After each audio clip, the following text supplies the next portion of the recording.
month without power, brother, I'd be a savage. If I went a month, like they had like a city epidemic, and I go a month without power, brother, I'd be a savage though. That shit turn me to a killer. It's too hot and uncomfortable. But you know, people, you'd be surprised that people would prefer to go a month without power than a month without internet. If you can give people internet without power, you think so? They'll take it. But they're a fool.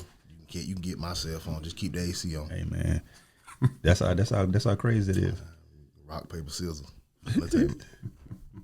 Hey man, but low key, yeah, I'm on one today, man. I feel good. I had a good weekend. You said that 3 times. What you on, man? I'm on a couple things. So y'all rock with me for a little minute, right? The first thing I'm on is I want to promote a product. And I know we don't have no sponsors yet, but this might be the first product that we promote. You know what I'm saying? We might need to get a sponsorship for this. I won't promote anything that don't work. One of my favorite products is Rain-X. Something simple. But the shit work though. You ever use Rain-X? Right. That shit works. It's simple, but it does what it's supposed to do, right? Mm-hmm. So this other product that I bumped into Saturday. So this female I had some dealings with back when we was in high school, right? I saw her through a couple of relationships, so we was cool. You know what I mean? We fucked here and there. It was just a cooler situation, but she moved on, got married. And now like 15, 20 years later, she going through a separation. She been split up for about 2 years, right? So we made contact thanks to the internet. And I decided to go see her. You feel me? Mm-hmm. Now this woman is a classy woman. She got a good position, good job at a really reputable company around here. I ain't gonna say what it is, but she made good money, 6 figures or more, I assume, right? Judging by the house she invited me to. Uh-huh. You feel me? So I'm kind of nervous, man. I stopped by my homeboy house to play the video for him, the music video that's coming out. And I told him what I was gonna do for the night. I said, I'm gonna go see old girl. You feel me? He like, old girl from high school? I'm like, yeah, that one. He like, man, listen, that pussy gonna be fine, man. She grown now. And I was like, man, so he made me even more nervous. You feel me? Even though I'm a legendary. How old are you, bro? I'm 35. He made you nervous. But listen though, let me tell you why though. Because I have been in environments that like things change, bro. If you I went through dating black women for a period of time, you know, for a long period of time. Mm-hmm. Then I ventured over to the white side, and things are just different. When I went strictly white for a minute. Mm-hmm. Then I came back to a black girl and realized I didn't even know how to just communicate with a black woman sexually anymore because I'm so, you know, here and there. You feel me? Right. So I'm kind of just the balance of it all. So I was going from younger women now with an older, mature woman. I'm about to have a sexual encounter. So I just don't want to go in there on no young boy shit, trembling. You know what I mean? Right. Whatever. So he like, hey man, I'm gonna give you one of these pills. You'll be all right. I'm like, nah, I don't need it. I get headaches all the time. So I can't take none of them gas station sex pills. Right. You know what I mean? I done been down that road before, get a headache, I fuck the whole night up. You feel me? But he was like, hey, no, I'm going to give it to you anyway. Just take it with you even if you don't use it. So I'm like, all right, cool, man. So old girl invited me to her crib. I pull up by 8 o'clock. I'm nervous, so I took a while to get there. Now, I didn't know, again, I haven't been with a mature, grown, successful woman in a long time. You feel me? Cool. I pull up. She opened the door, man. She got candles lit, the fireplace going. She in lingerie and silk and all this shit. You like got that. more nervous. Man, I'm so unprepared. I'm in that bitch in basketball shorts and flip-flops. I did not come prepared. I would have wore a belt or something. A belt on the basketball shorts? Yeah, for real. Like something just to fit the environment. So I'm like, all right. So when I get there, she clearly see I'm nervous. I'm like, all right, where's your bathroom, man? I go to the bathroom. I pop this pill. Because it's clearly she got expectations going on, right? Right. So I pop this pill, come back in, take me. How long it took you? How long you thought it was gonna take for it to kick in? Well, see, here's the first thing though. I took the pill. Now, when I take it, I wasn't exactly looking at the pill. I just opened the pack, threw it in my mouth, right? And that bitch was huge. I called my dog. I said, hey man, why you give me this big ass horse pill, man? You know what I mean? He said, man, it's a chewable. I done swallowed the pill. I knew something was wrong. So I'm like, man, I'm gonna have a hard neck around this motherfucker. This bitch stuck in my throat. So I got to come outside, take a couple shots, get the pill down. I didn't know it was a chewable. It ain't gonna dissolve into the mar. Right. So I done already did it wrong, right? You got to give me instructions though, because I'm commando with it, right? So anyway, I take this pill, come back out, and I'm nervous. She said, "You nervous?" I said, "Yeah, I'm nervous." I said, "Do me a favor, just take the lead out off the bat. You feel me? Mm-hmm. And I'll catch up. You feel me? Cool." So she take the lead, pull me over to the couch, and she start pull my pants down, start doing the thing, whatever, right? So I'm getting comfortable now. This is my element. I can do this, right? We fine, right? So about an hour in, everything going smooth, man. I'm low key in there making love, slow stroking, pulling her to the end of the bed. I'm giving her my best impression here. I'm laying unnecessary wood at this point. This is like an hour and 30 in, 2 hours in. I'm in now, going ham. Unnecessary wood. It was like building the back porch on the treehouse. That's unnecessary wood touch. It was unnecessary wood going there. I didn't have to do all that, what I was doing. So about 2.5 hours in, I stopped, give me a little drink of water. We have a brief little conversation, 15 minutes. I'm back at it, brother. Another hour strong. Long story short, I'm 5 hours in to fucking. First of all, I never knew a pussy could take that much dick in my entire life. Brother, listen. She's an avid watcher of this show. She's somewhere smiling right now when she see the show, brother. I'm the stud muffin in that motherfucker. I'm going ham in this motherfucker. I'm standing over top of the sweat glistening off me, right? That's why I need one of them scars. I told you one of them scars do me just fine. Man. Listen, so the pill is called a blue chew. I should have known to chew it just by the name, but I wouldn't think. So it's called a blue chew pill. I'm pretty sure you heard it advertised on I've never heard of it. You never heard on other podcasts? No. They advertise it, but they do like a bullshit ass commercial, like go get your blue chew. I have heard that. Yeah, code, right. This shit is legendary, brother. This shit. If you don't have one, please go try you one. Chew the motherfucker. I suggest that. Don't swallow it. Or do it like I did. If you want to throw 5 hours of wood, just swallow it. Right. Just have you something to drink. But it led me down another road that I was thinking. Like, now, y'all follow me on this. Shout out to old girl. Shout out to the epic session that we had. That shit, I was in there saying shit. When you fuck for that long, you run out of shit to say. Like, I start saying I love you and shit like that. I mean, you fucking for 5 hours. What else you gonna say after that time, right? But I thought about this, man. This girl was married, you understand? Now, back in the day, she had a little freaky side to her, and apparently she still has it. You feel me? Bro, when that black snake moan in you, it don't die. You understand? Mm-hmm. When a woman has that set of a train of thought, when she like a certain type of dude, a certain type of sex, that shit don't die. I don't give a fuck whether she find religion. I don't give a fuck whether she find her a knight in shining armor, bro. You have to please that side of a woman at some point in time. That's why I don't like shit like the Megan Good or the Sierra situation. Those situations both bother me. Number one, Sierra don't like Russell Wilson. Do you agree with that, or do y'all feel like she? I can. Right. She loves him, but she don't like him. She roll her eyes at him several times a day. He just don't see it. Right. You see what I'm saying? Right. And he just breathing wrong and he annoying. Exactly. She had a song that says, "I tried that good boy shit, but the dope boy turning me on." Right. She liked that kind of shit, right? Right. That can't recant that statement. No, dog. That black snake moan got a rhythm to it. It's a sound. You know what I mean? It's like a Congo beating in their chest. You feel me? You have to please that shit. Megan Good, that bitch smoked Newports. Did you know that? No. Right. You can't go from smoking Newports and dating rappers to dating the preacher. Uh-huh. Not nothing, you know. Right. I'm just saying, she don't want to be the first lady. You get what I'm saying? Right. You gotta please that black snake moan, brother. You got to figure that out. That was just what I was thinking about for the day. Uh-huh. And it's girls like Megan Good, she need to be with somebody like me, bro, who can do that family shit and every now and then swallow a blue chew and go crazy. Not chew a blue chew. No, not chew. You have to swallow the motherfuckers. So they need to put that on this. Do not swallow. Do not swallow. They need to put that on the pack. So for anybody out there that's trying to throw some legendary wood, if you are married and you need to spice things up, man, blue chew is the way to go, brother. I co-sign that shit. No headache, no nothing, brother. I was in there showcasing, man. I could start an OnlyFans with what I was doing. You understand? Your boy was going dumb in that. Listen, man, this is about to be the craziest segue into an introduction It ever. is, though. Go ahead. This is the Anxiety Issues Podcast. I am Boneface. Across from me is the guy that swallows blue chews. Facts. Adam Taylor. And to my left, I have my longtime friend and homie. My classmate. Larry Watson. Pastor Larry Watson. What's happening? After this man tell his psycho story about a blue chew. Yeah. Today was the day, huh? Today was the day. And I got questions for you, Pat. I'm not going to ask you specifically about you and your person. Are you married? I'm married. Okay, cool. So I'm not going to ask you. Let's say I'm a preacher, right? So this Pastor Taylor, right? Ask me, is this okay?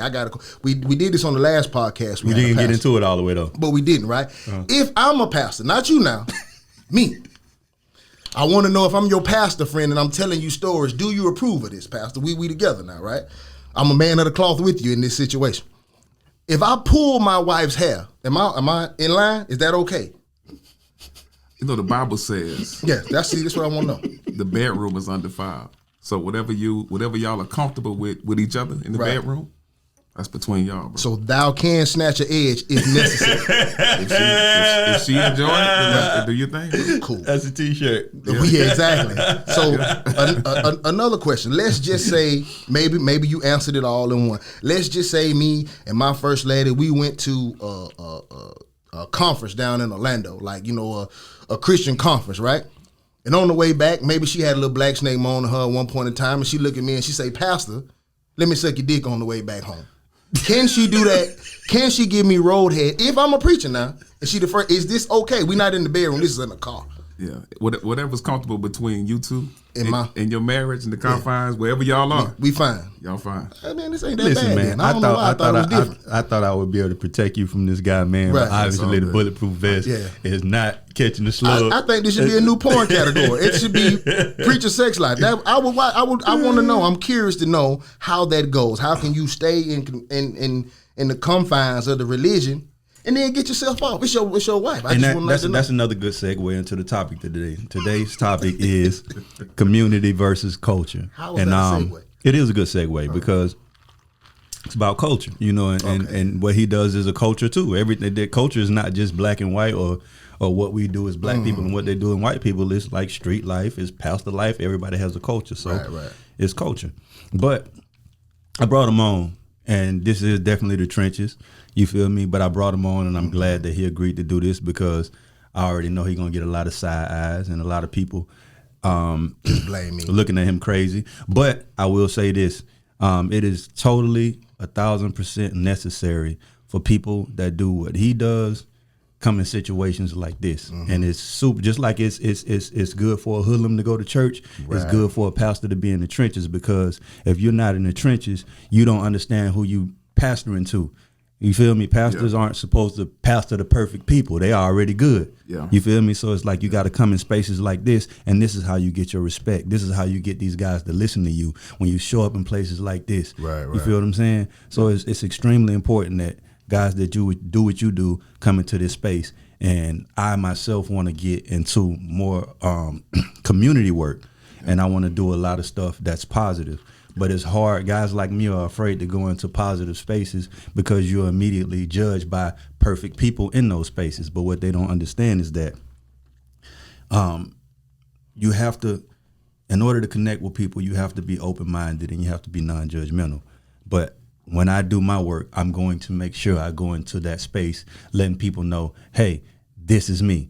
This is what I like to do. This is what I'm about. You feel what I'm saying? All of the things that have negative stigmas, I'm going to embrace them and let them know that that doesn't mean you can't do good. You feel what I'm saying? They're only negative stigmas because they're negative to you. It's just like the culture now, that where there was a time that where smoking a joint was a bad thing and you were frowned upon. But now that everybody can go to the dispensary and everybody can get a marijuana license, the pastor in there with me getting the joint too now.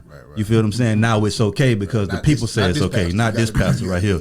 You feel me? But I'm just saying.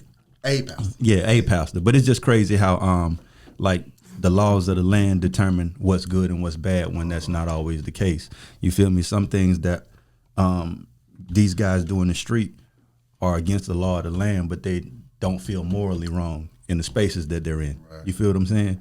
But yeah, I wanted to bring him on, and we wanted to talk about community versus culture. And this is not a thing on the podcast where we come over here and complain about a lot of our situations. And he agreed with me that we done with just marching and doing meetings. It's about action now. You feel what I'm saying? So we wanted to come on here today and see if we can point out from all of our points of views, point out what we think the problems are. And we want to come up with some solutions on how to fix those problems. You feel what I'm saying? Because far too often we sit around and complain about things, and most of the people that are complaining about those things don't want to take any action. We just want to talk about it.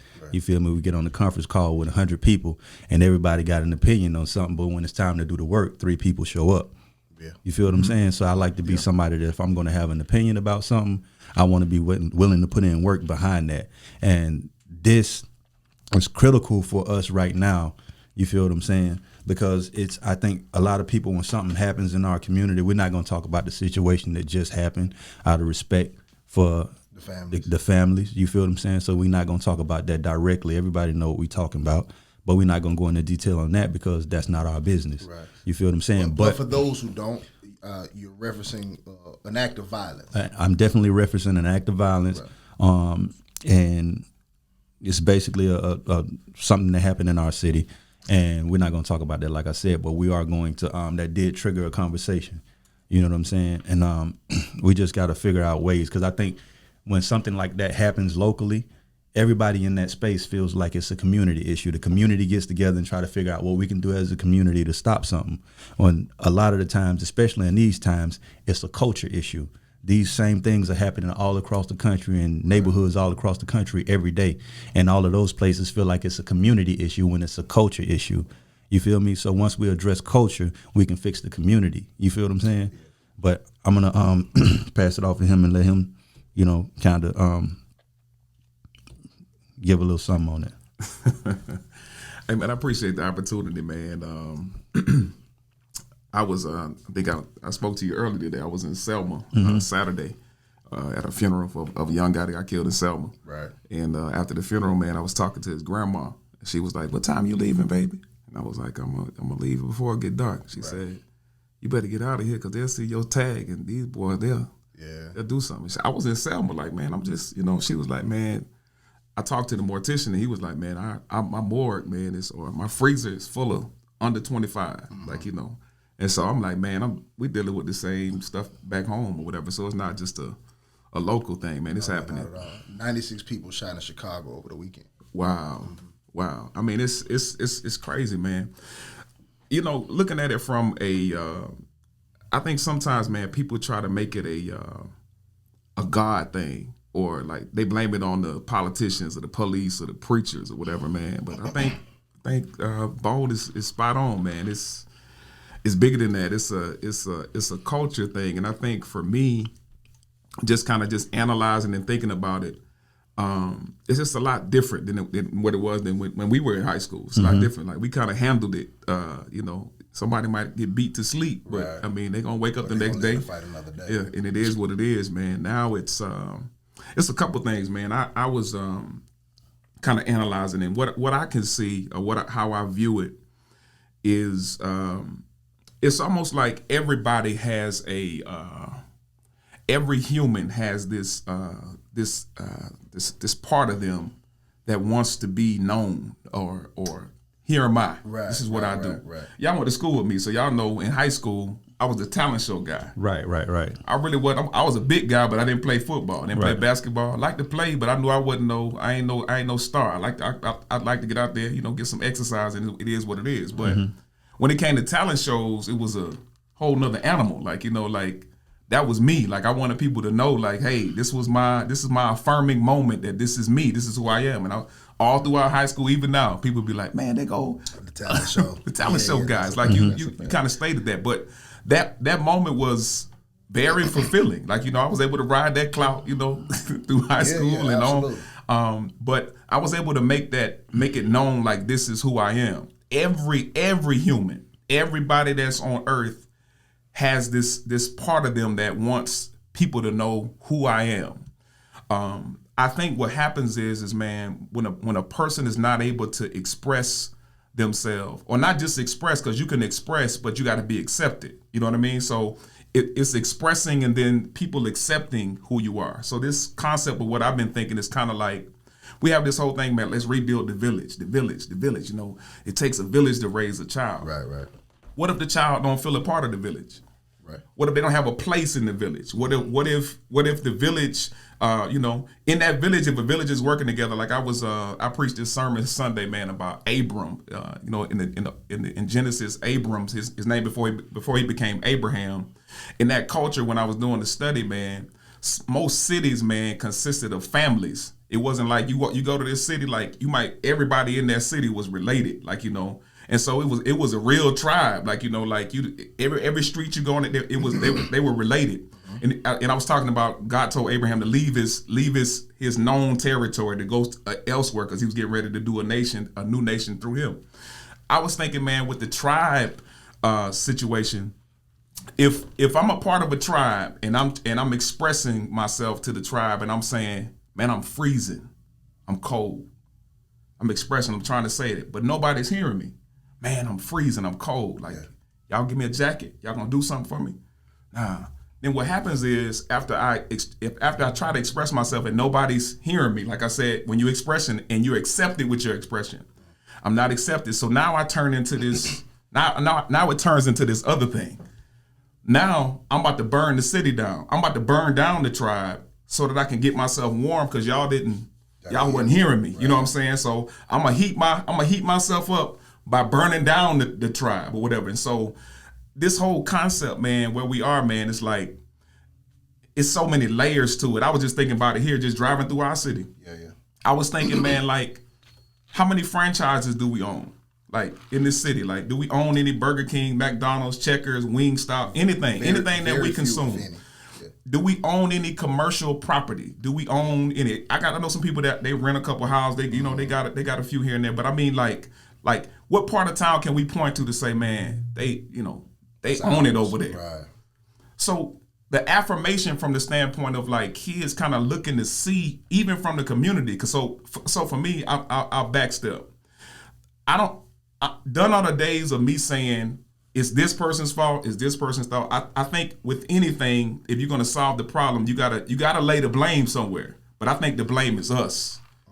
I think the blame is poor parenting. I think it's us. We gotta own it that I'm at this place now, man, where I don't think nobody gonna pull us up out of where we are as a people, but us. Nobody but us. But we gotta first, like Alcohol Anonymous or whatever it is, man. You gotta first say, man, I got a problem. Like we gotta say that, like, man, we got a problem, and we don't want to blame nobody else. We gonna own it that this is our problem. And there's so many things that we can talk about, social, economical issues that we got to deal with. But until we deal with it, I think we're gonna keep seeing this. Because one thing about it, man, like, I appreciate Bone, man, and kind of seeing where he is, where he is, and being able to go forward in his gift, right? Like what we were talking about. So now people, when they talk about Bone, they can see, man, his music. They can see him as an artist. Like he's affirmed. Like people are saying, man, Bone is dope. Like but there's so many kids that I can think about even now, bro. Like they don't have there's no origination. There's no point of reference that nobody, And so what affirms them now? It's not just music or cloud or being known. What affirms them now is the culture. That's where we go into this. Right. The culture is different. So affirmation and how you get cloud and how you recognize is different. And so until we change that tone of what that means to be that guy. Yeah. And I think that guy means like, hey, Man, you rolled into a couple points I wanted to make. There we go. One of them was this, is that we all were children at some point, right? And we can all remember a time that while our parents had company over and they call you out in the back and say, Jarnell, do the dance. You feel me? Who? Adam? Yeah, whatever your name is. Do the dance, right? Yeah. You feel me? You weren't Adam then, but you feel me? Do the dance, right? Yeah. And you do the dance, right? And you feel so good going back into the room. Right. You feel me? Because you got praise and applaud. That part of us never leaves us, right? And what we have to understand is that all these kids want is attention. They don't give a damn if it's good attention or bad attention. Attention. All of us have this. Like I'm from the projects to where there was always a OG, right? And back in the day, it was always like positive things, like I give you some money to stay out the way, or I do run to the store for me. It was like things like that. It was never run this pack for me. It was never go sell this for me. It was always go do something for me and stay out the way. You feel me? Do the right thing. But that has changed in the OGs now. You feel me? And it's just like they'll send one of these young boys out here to catch a body, and they'll go do it just for the praises of him. It's just like we gotta, like you say, we gotta change. We gotta change what's cool and what kids look up to. You feel what I'm saying? And going back into another point you made, it's like. It definitely is us. Yeah. And before you fix anything, accountability has to come first. Yeah. And that's the hard part of every conversation. You feel what I'm saying? Is accountability. Right. It's like even if we're doing something as simple as working on the album, right? And your verse ain't hitting like that, or my verse ain't hitting like that. The hardest thing for me to do is come to tell you that. You feel me? Especially if you feel like it's good enough. You know what I'm saying? Yeah. Then that turns and it makes you feel like that's an attack on you and your talent versus me just telling you and trying to make sure you understand that, bro, that ain't it. You feel what I'm saying? So when you don't have a certain level of self-awareness, it's hard for anybody to hold you accountable. That's good. You feel what I'm saying? Yeah. So that's something that we have to work on, because in any situation, like if something happens, right, to somebody in my family, right, or something, right, and it's always, I just feel like this, bro. Regardless of how these children turn out, bro, there's always some accountability that falls on the parent. Every time. I just feel like that. And people like to say, well, even the pastor's kid mess up. And I say, yeah, but you got to think about this too, though, right? Sometimes the pastor neglect their own children trying to save the village.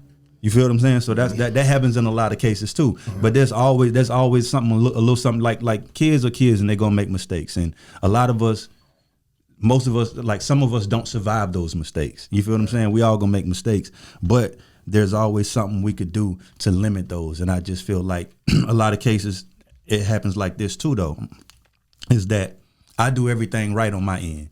You feel me? And I raise my kid perfect. You feel me? I get him where I need to be, but it's just like a whole lot of bad parenting going on around me. You feel me? And your children devour my children. You feel me? And in a lot of cases in our communities, it feels like we're trying to grow flowers amongst weeds. You feel what I'm saying? And I just feel like if we're going to fix this problem, we have to treat it. I said this on the conference call we had. We have to treat it almost like a zombie apocalypse. Yeah. You feel me? You have to take the infected, because what we do is we think we can eliminate violence and crime. That's something that'll never happen. But what you can do is remove the uninfected from the infected and create a safe space for those who aren't infected. You feel me? Right. No. I'm listening. When you told me what the topic was today, I wanted to kind of just take in what both of y'all was gonna say before I, voice my opinion, and feel free to interject. Like, go ahead. Whenever, because I can get long with it from time to time. Right. I heard D.L. Hughley say something that was really dope. He said he hates when black people get labeled with the crab in the barrel mentality, because crabs don't belong in a barrel. You understand? Anybody with a lack of resources will fight for survival. Right. When you put crabs in a barrel, that's not their natural habitat. Right. You understand? So you have to understand, violence is not exclusive to black people. Absolutely not. I hate that narrative when they try to put it on us. Violence is not, there is a place, and most people won't like this, but throughout history, violence has had a place in human existence. 100%. Even within religion, violence has taken place. There are religious wars. You understand? The Spanish Inquisition lasted 400 years. You understand what I'm saying? Whether it was the religious wars in Germany, whether it was the conquistadors or whatever they call it, versus the Native Americans, or you have the Peace of Augsburg, where they had the religion of the prince was Lutheranism from Catholics. You understand what I'm saying? Right. Whenever he passed away, a new person was in power, and then the religion changed, and they segmented off into groups, and it formed a war. Even Christian wars versus the Muslims, the Crusaders, that's a war. You feel me? So even within religion, violence has taken place. You understand what I'm saying? So black people, especially in this country, I'll just speak for blacks in this country, bro. We were raised on violence. You understand? We were brung here and we were taught violence. We were controlled through violence. You understand? Anything that is traumatized to you, it affects your brain. And I'm a firm believer of, when you go through trauma, that shit changes your DNA. You understand what I'm saying? That's why people need therapy and things like that. Black people have never had that. And then on top of that, you give us a lack of resources. On top of that, you understand what I'm saying? It's always going to be, that's why when you say remove the infected from the uninfected, it's almost virtually impossible, because until you change the standard of the way we live, the infected will always be able to reach the uninfected. Okay, a point you made though, right, is this, is that I can recall you saying this several times on the show. They're never going to help us out of our situation. Never. Right. So my point is this, right? I like that you referenced all of the wars and everything, right?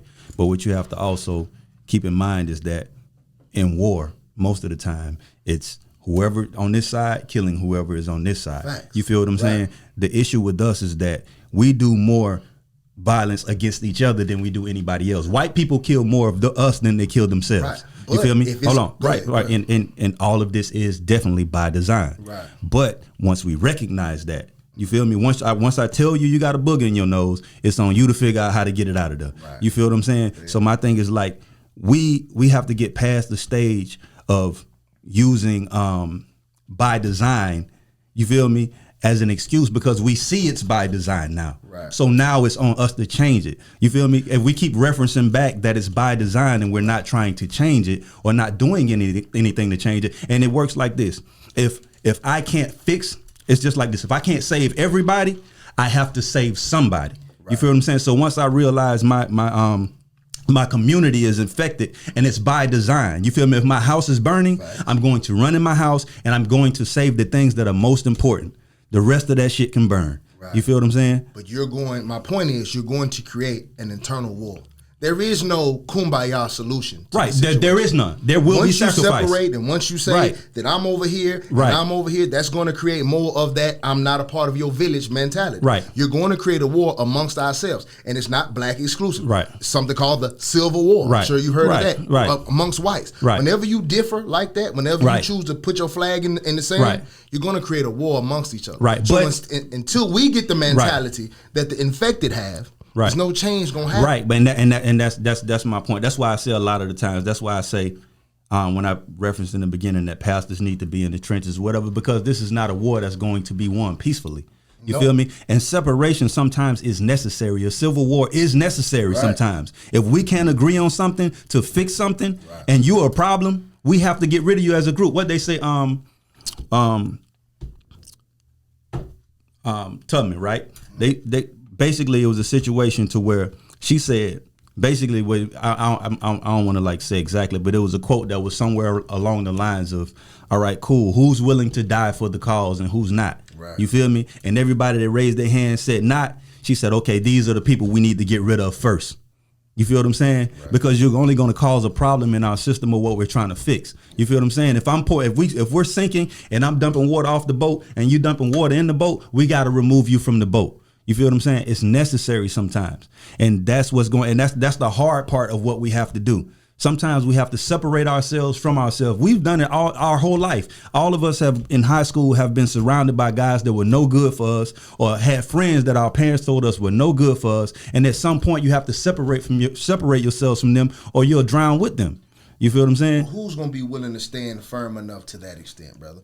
Who is going to be willing to die for that change? There's a bunch of people. It's easy to go on the internet and say enough. Right. Very, very, very few. Right. But that doesn't change the fact that that's the necessary. No, you feel what I'm saying? That's so my thing is like I understand we live in a culture. That's our issue now, is that nobody wants to sacrifice anything for anything. Right. We feel like everything is going to be done easy. We want to march and it be done. We want to complain about it and it be done. That's not how it works. That's not how white people took this country. You feel what I'm saying? This country was taken by force. That's how nobody took nothing. Anything. That's how religions became part of the land. They went to war over religion. Who wasn't with it and had to die off. Right. And the religion that remains now is because those are the people who won the war. You feel what I'm saying? We don't know of the religions that lost the war. You feel what I'm saying? So my thing is, bro, in our communities, bro, we're at war amongst each other. But the thing about it, though, is that the people, the good people, aren't willing to really fight. The savages are down for it all day long. That's why violence is consuming us. You feel what I'm saying? So it's just like if we are, let's say, hypothetically, we were to approach this in a nonviolent fashion, right? The first thing we have to do is attack the people controlling our culture. You feel what I'm saying? Like a lot of the time something happened in the community and we go straight to the community and blame the children or whatever. You feel me? No. If we're gonna do that, we need to be on the radio stations. We need to be at anybody pumping any type of toxic into our culture. We have to attack them at the head. And that has to be from a financial standpoint. You feel me? Yeah. See, the thing about it, gay people ain't shot nail pistol or fire nail shot. You feel me? They did it. This is how they work, bro. If you do something to offend one of us, you offend all of us, and we're gonna hit your pockets. You feel what I'm saying? And that's another thing we're not willing to do as black people. We boycott, but we still spending money with you, which makes it not a boycott. You feel what I'm saying? So it's like, bro, we can change a lot of things if we're willing to sacrifice something. It doesn't have to be a violent sacrifice necessarily, but it has to be a sacrifice of something. Were you referencing music? Huh? Were you referencing music? Yes, I think that's a huge part of it, bro, because music creates culture. Music right now, bro, just like sports, is in our community, sports and music control everything. If you ask anybody who they look up to under our age, it's going to be an athlete or a musician. Right. You feel what I'm saying? I'm gonna come back to that. Yeah, it's gonna be an athlete or a musician. You feel what I'm saying? The same way. Do you feel like music is a problem in our culture? Music is definitely a major influence. It's an influence, yeah. But do you feel like it's a problem? It is. It is. I think that the superheroes, like Bone just said, Right. with music and sports, I think we got to diversify.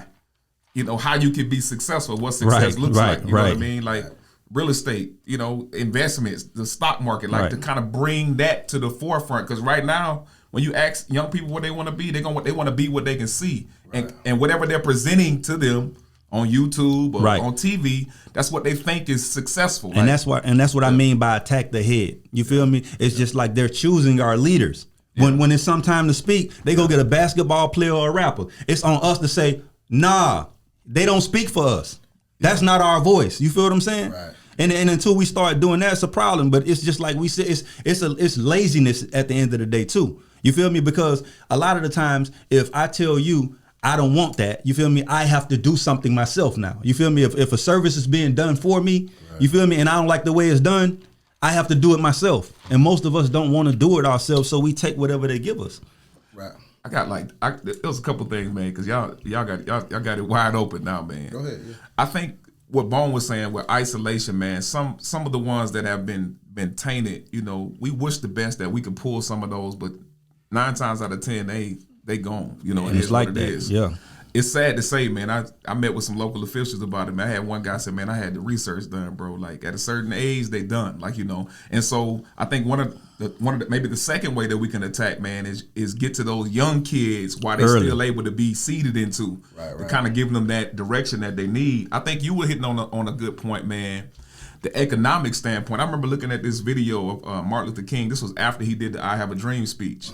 And he was talking about, he had did the research, how the government had given people in the West free land, gave them free education, and free machinery, the machines to run the land, the education to run the land, and the land, like thousands of acres, man. And so he was like, y'all gave yourself an economic floor.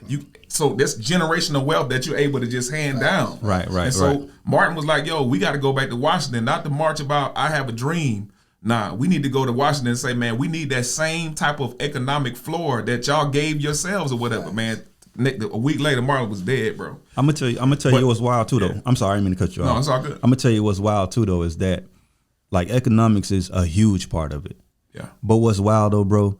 There's people killing each other in Buckhead in Atlanta right now. Yeah. You feel me? Yeah. In areas what like we got a bag. You feel me? So that's why I say culture plays a role in it too, bro. I think there's a lot of ignorance. You feel me? And it's just like, bro, the things that are cool in our culture is just wild. You feel me? It's wild, bro.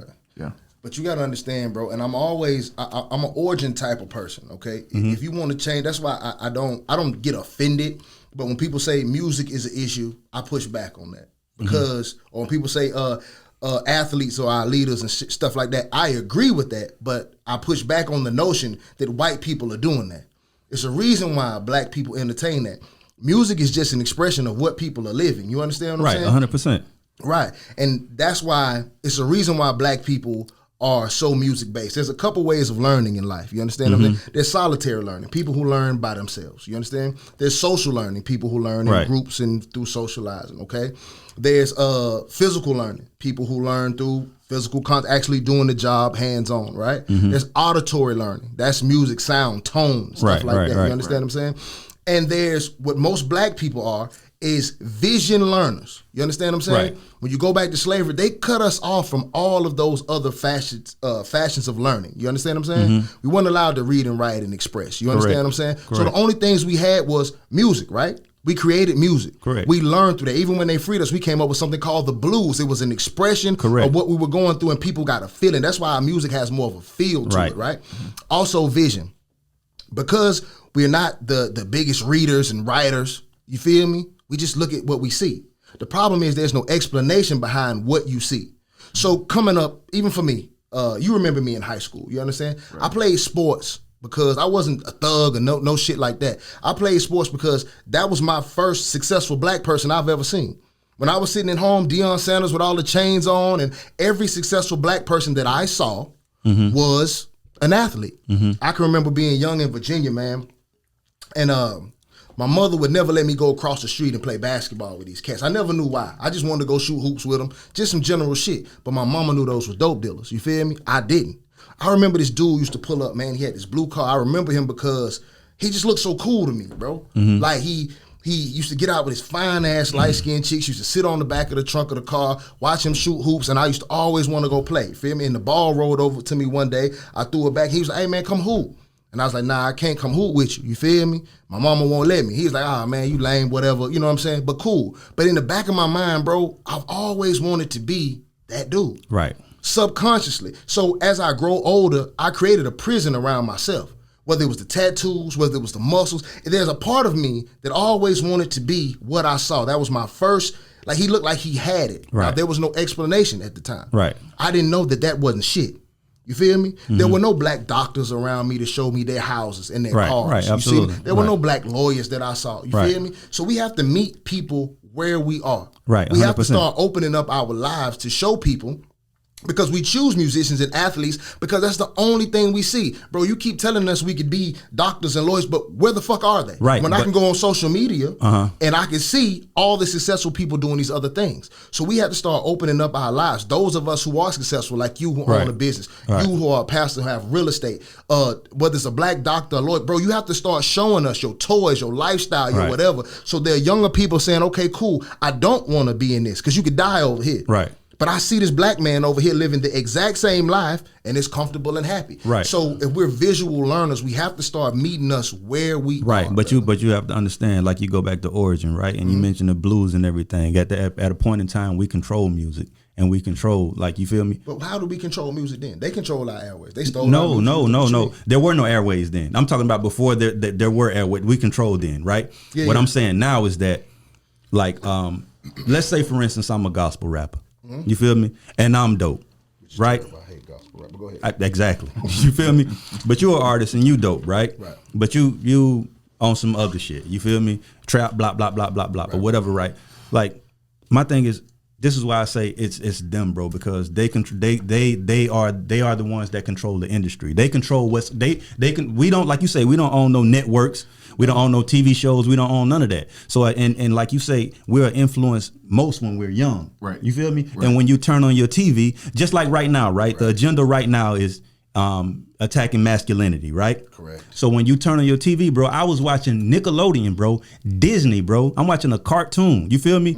And there's two dudes, you feel me, as a couple on a cartoon that was rated for kids. You feel what I'm saying? So my thing is that those things are instilled in our children before we ever really, like, it's like you're parenting against the culture. You feel me? You're parenting against society, which is the hardest thing to do because your kid spends more time in society than they'll ever spend with you. You send them off to school. We sit them in front of iPads. We send them. You feel what I'm saying? Right. So what I'm saying is that all of that is controlled by somebody, bro. Yeah, and there's an agenda. I think I get what you're saying. We don't really control the content. Right. We don't control the content. We don't control the content. And so what we're consuming or what our children are consuming, what they want us to consume. Is not us guiding that. Which again, we could go back and say it's their fault. But it's accountability. And that's what I'm doing. Right. Listen, I don't, maybe in TV, I can agree with that. They some of them do push agendas and you don't think so in music either? No, but let me tell you why. We consume. It's all about a check for them. You understand? Right. They don't care who was rapping about changing Rubik's cubes. If we gonna buy that shit, they gonna sell that shit. We enjoy, brother. Let's be realistic, bro. On this podcast, we love to hear a nigga die over a record. It sounds amazing, right? But I don't want to hear but my no thing happy shit. I understand that, but that's not. But what is that rooted in though? 12. But that's us though. No. They didn't get that, bro. I can't let. I listen. My point is this: who was your favorite rapper growing up? My favorite rapper growing up. Yeah. I mean, my uncle put me on Rakim and Too Short. But my favorite rapper, I don't know, bro. Probably Pop. Pop was my favorite. So my point is this, bro. That like that influences what we do next. Cool. I you feel what I'm saying? I get it that. It comes from somewhere. I get that. What we think was cool, just like you. Cool. But Pac them was rapping about like they were rapping the lives that they are living. They're just rapping what. I get it. Okay, when gangster rap started, if didn't nobody like it, they wouldn't listen to it. White people when they first heard it, they got movies about this shit. When white people first heard it, they was like, oh fuck no, we can't put this on the radio. Right. But then they saw all of us buying it. It was like, well, no, that's worth millions of dollars. Like, nah, go get that shit. Right. That was us, bro. We like that. Right, because it was relatable. Like you said, it was relatable. Right. Our music is that's why blues, when they first heard blues and all that shit we was doing, or people who stole the blues like Elvis and first, they were like, man, what the fuck is this? But then when they saw how relatable it was to society, they realized they can make money off of it, bro. As much as white people are at fault for a lot of shit we go through, music ain't one of them. I gotta disagree we enjoy strongly with that, bro. And I will say this too, though. This is how I know. This is a point I want to make on how I know it's a little different, right? Because as long as we talking about shooting and killing each other and we buying it, that's cool. Right. But we buy when we talk about shooting and killing them too. But it comes off the airwaves then. But who buy? It's pulled in. What song? But I never heard a song called talking about killing a white dude. What song? Because you can't. But exactly. That's why you don't hear it. I haven't heard nobody. Right. Because if you make it. But we live in the internet age. Somebody. Now I do agree on like for instance like YouTubes and shit like that. You can say kill a nigga all day long. Other races can also come out and say nigga all day long. How about but this? if you come on to YouTube and you start saying how about this? Cracker, spit, anything, they taking you down. So I agree with that. Right. Because I was going to say, there was a Migos song. Right. Well, Offset said queer. Right. Now, mind you, this whole song was about raping and pillaging and killing. Right. And he said queer. Because gays have a problem with that. My point. We don't have but that's gays. So when black people say we kill it, we don't have a problem with it. We enjoy it. We look forward to it. We cut it on. It's not them. That's a good point. This is a good point. Right. At what point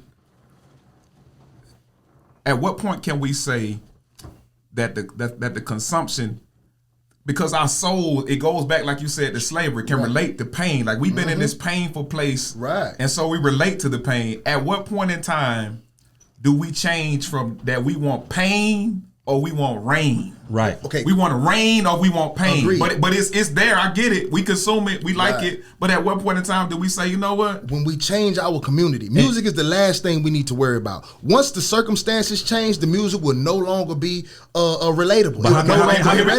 But my thing is this: if music is influencing the community, how can we change the community through music? But we can't change through music. It can happen. It can happen. I disagree, bro. You can make James Brown was he bought his own radio station. Okay, cool. A lot of the music that he started to put in that era was like, man, he was really saying like black man. But listen, and we was with it though, right? Yeah, right. Yeah, exactly. What happened? So what I'm saying is, but we were with it. Right now, you can start a positive black radio station.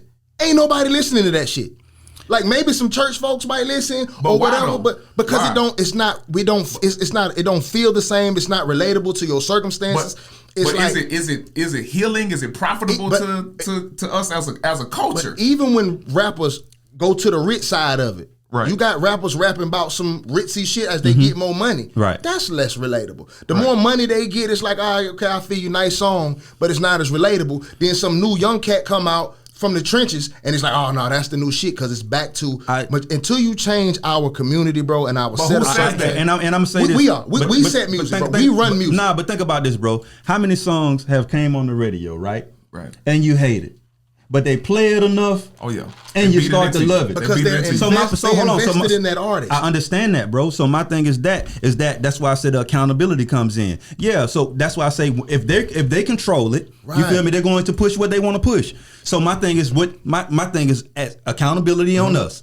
We take who we want to push. Right. You feel me? And we push that. And we push that and we push that until you like it just like they do everything else. But we not going to like it. They can push an artist. True, you can push an artist that's already invested in. He has a certain content that we thought that was lucrative. And yeah, we're going to play it over and over again. But also artists do fail. Record companies have hundreds of artists under their label, and we only know the top 10. But they invest money in people that are not lucrative all the time for the 10 that do make money. So my point is, if an artist comes out on some positive shit, bro, name me the positive artist right now that if they push more, we would love, and he would take over Lil Baby and all of them. J. Cole. J. Cole ain't positive, brother. He is. He's conscious. But my point he raps on some other shit but too. It's not toxic. It's not murder, kill. True, and he has his set of fan bases. Right, and then after that. What's next? Right, but my point is this, bro. There is no artist. There's no artist in music that's That's good everywhere. Right. You So feel me? so that's There's my- always there's a niche for everything. Right. There's somebody out there that I hate that's still making a whole lot of money. So my point is, there's a room for J. Cole's, there's a room for Kendrick Lamar's and the positivity guys, and there's always gonna be room for the murder, kill, whatever. As long as that's going on. My question is, why is that the biggest room for us? Right. Because that's the shit that we. Come on, bro. Let's be honest about black people. We love that fucking music. I know. We grow up, we love whatever's given to us when it comes to music. No, because we do, bro. No, we don't. Maybe in other circumstances in life, I do agree with that. Black people, whatever white people put a value, all of a sudden we want what whitey life says. If they want to live in this neighborhood, we want to live in that neighborhood. If those are the schools, we want to go to those schools. If they say Louboutins cost $3,000, we get some money, we want to go buy. My point is they're controlling the narrative. Everything except for music. We are controlling our own music. Now they are making the most money off of it, just like they pimp everything. You understand? But gangster music was adopted by us, bro. We took that in. We're gonna have to agree to disagree on that. White people didn't give us that, bro. They didn't give it to us. No, but they made sure we heard it. They made sure we heard it. Once they realized it was lucrative, of course they did. But we make it lucrative. But if we stop listening to it, they'll stop playing it. My point is this though, bro. It's a win. It's a double win for them. Right. It's lucrative and it's destructive to us. True. Right. That's all I'm saying. That agreed. That's but all don't I'm say saying. they pushing that on us. They are pushing it on us. Nigga, we like that. We do like they it. pushed it on us, bro. Whatever you like, you had to sample it to you create had to an get appetite it from somewhere, for it. right? You had to create Somebody an had to appetite. feed it to you first. Who gave us the appetite?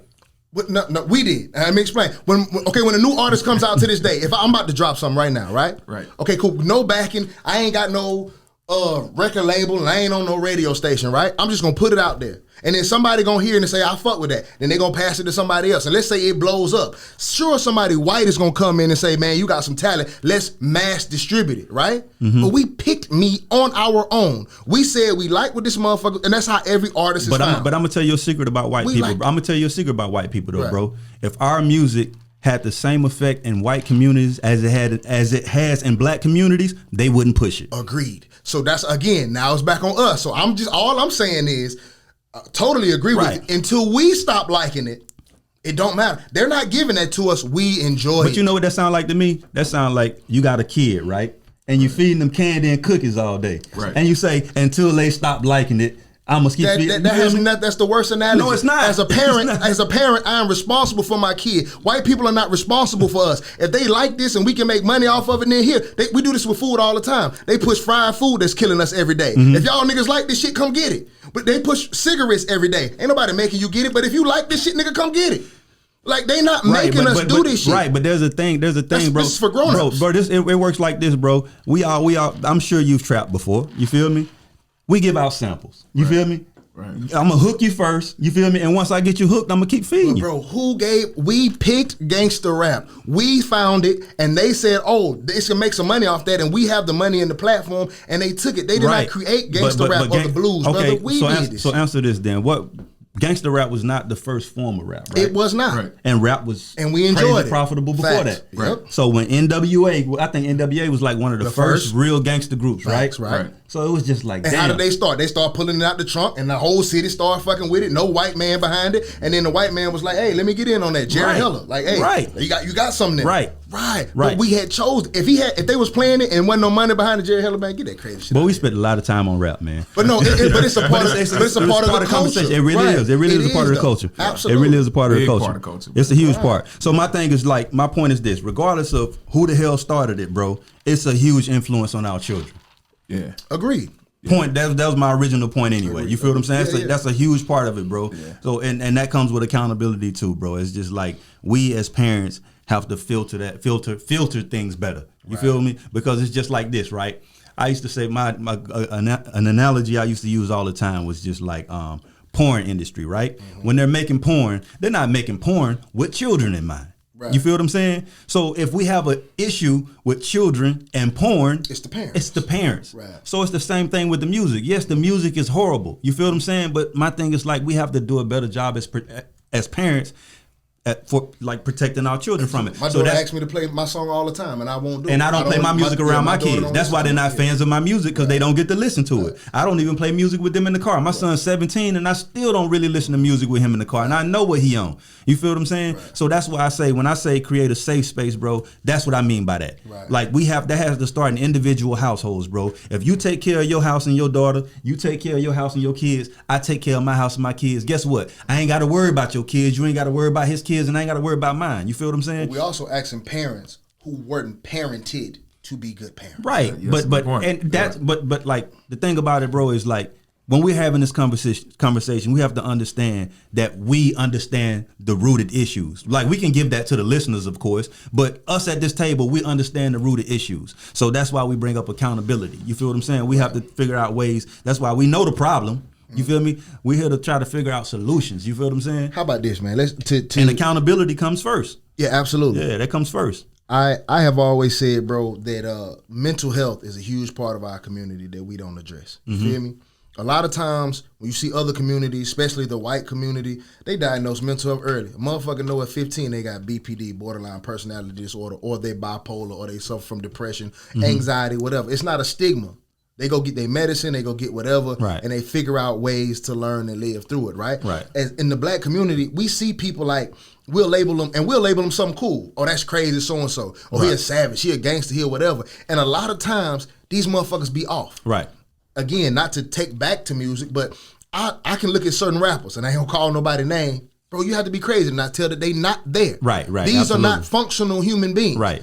We just they have a talent, we giving them millions of dollars, and you look at how they live and be like, why would you live like that, given your set of circumstances? They're not there. You see what I'm saying? So a lot of times, a lot of these murders and killings are like, they're not thought out at all. These motherfuckers will kill somebody and be arrested the very next day. You gone for the rest of your life also. So not only did you take a life, was your life even important?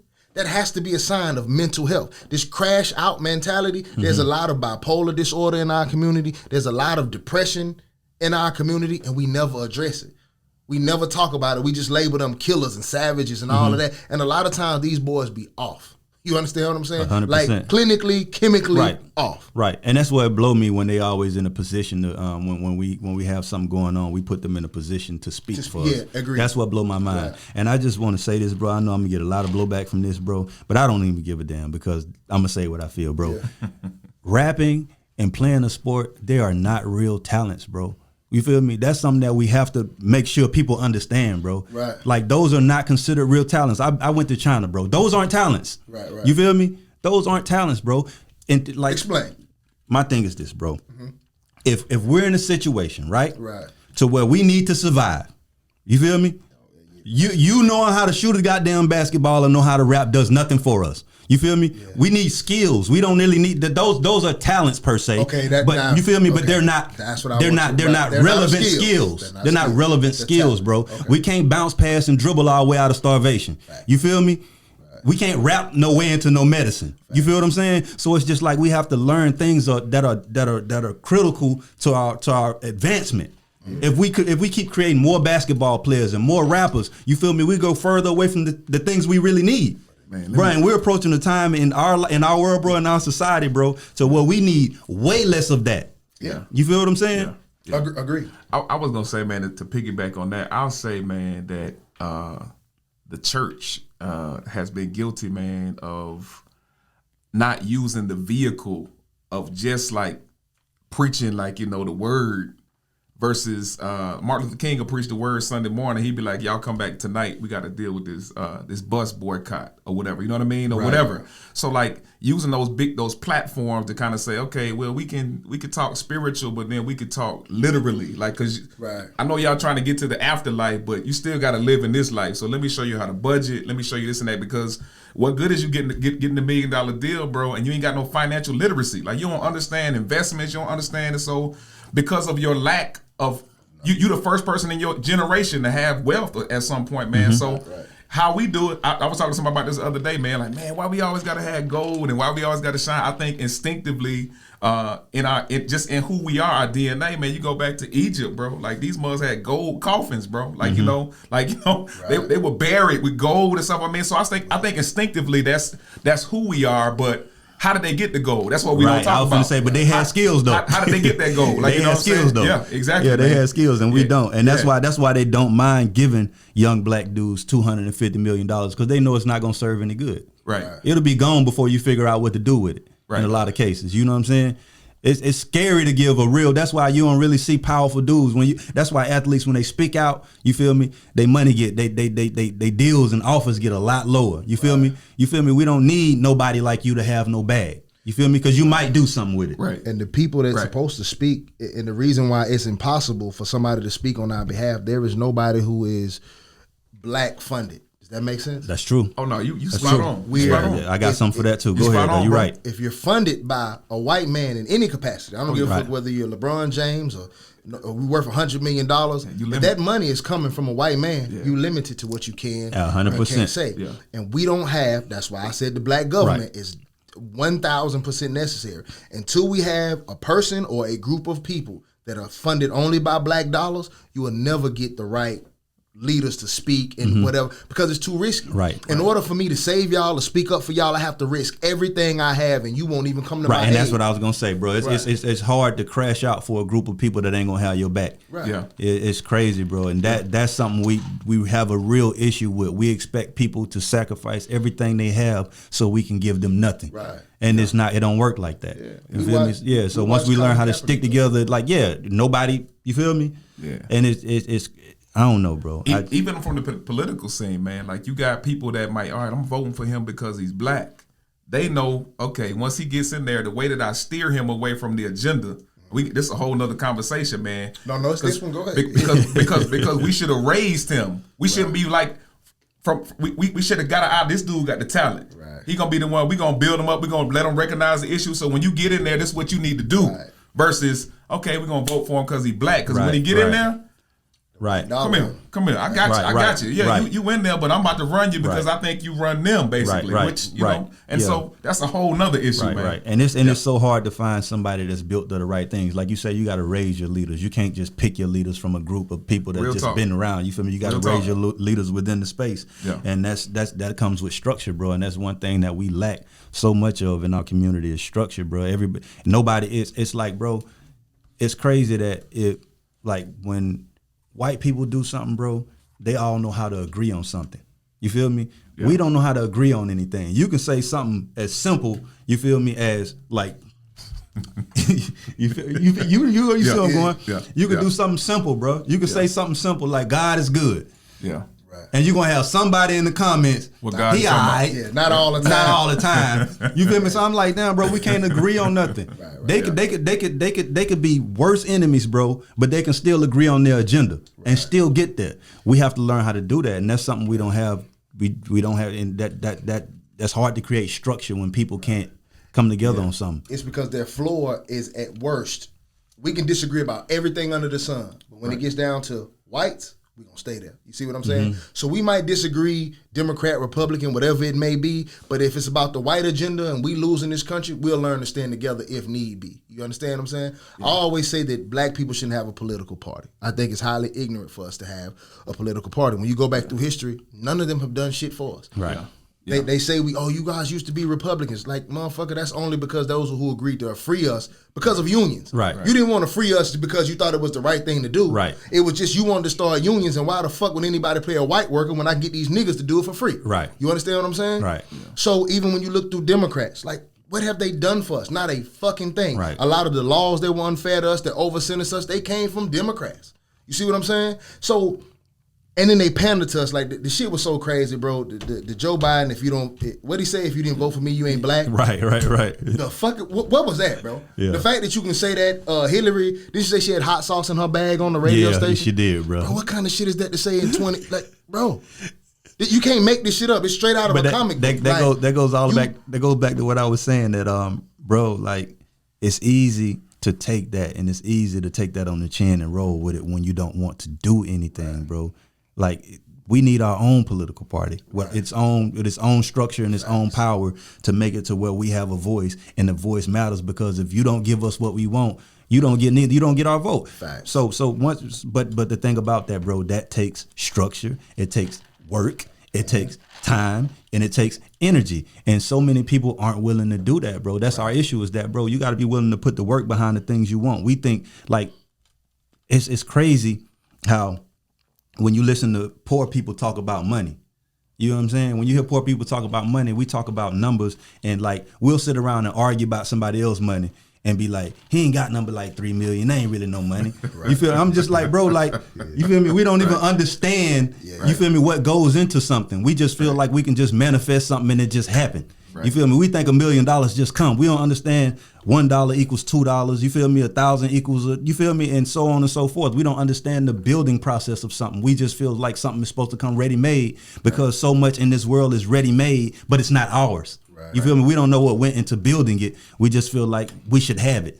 Yeah. And it don't work like that, bro. Like these people have spent centuries, like time developing all of these things. Trial and error. You feel me? Absolutely. And we yet to get started. Right, and we think something gonna happen. But the key is we have go ahead. I didn't know if I cut you off. Nah, I think Bone is spot on, man. I'm gonna tell you a movie that really messed me up, man. The was it the Black Judas or whatever it was, that movie? Did you see that Judas movie? and the Black Messiah? Yeah, I seen it on HBO Max. I didn't watch it. I mean, you know, they teach us Black history per se in school, man. They teach us the civil rights movement. They show us getting sprayed by water hoses and ate up by dogs. But man, the organization of what they had going on, bro.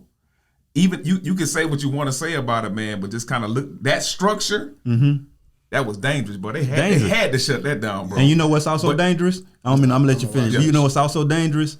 Is showing us fighting back. That's why you never see no footage of us. Like, bro, we fought back. Yeah. But they never show you that footage because they don't want you to feel like that's a thing you could do. Yeah. That's why they control the narrative from the beginning. When we was young, bro, they showed us roots in school. Yeah. You feel me? Yeah, they did. They showed us roots. They did. Yeah, you feel me? They did. That was almost stay in line. Right. You feel me? Like we started this shit, we got control of this shit, stay in line. You feel me? But it was just like, bro, they are never going to show us prosper. Like we sit here and we talk about our communities and how they're suffering and how they're doing bad. Bro, there's a lot of communities that are thriving. There's a lot of Black people that are thriving. There's a lot of Black doctors. There's a lot of Black lawyers. Your brother's one of them. Right. You feel me? There's a lot of successful Black people. But so what I was talking about with the music thing, bro, there's a lot of good music out there. You feel me? And there's a lot of great Black people out there, you feel me? But they make sure that you see the ones that they want you to see in a lot of cases. They do. But I'm just saying, bro, in a lot of cases, they make sure you see the shit that they want you to see. Yeah. You feel what I'm saying? So, but go ahead. I'm sorry, I didn't mean to cut you off. I hate to go back to the music, that's fine, man. Go ahead. But College Dropout with Kanye, the first album. I mean, Kanye was saying some stuff on that album, man, that was real. Like, I mean, he was hitting it on the head, bro. Like, I mean, you know, I don't know how popular that became. I'm pretty sure that shit was classic. Yeah. You know what I'm saying? Yeah. But do you see, he was bringing in an era of education, but it just kind of like fizzled out. Yeah. That wasn't hot enough. So then Kanye went left, like, man, let me go. You know, Kanye's just a left ass nigga. Right. I believe he could have stayed in that lane because that's a classic. A lot of people identify with that album. Like College Dropout is one of the classic albums of hip hop history. Yeah, say what you want to say about him though, man. But he fought for, like, I mean, even with the the fashion industry and all that, man. Kanye been like kind of like, but there's like a fine line between genius and insanity. Yeah. And now I am going to agree with you.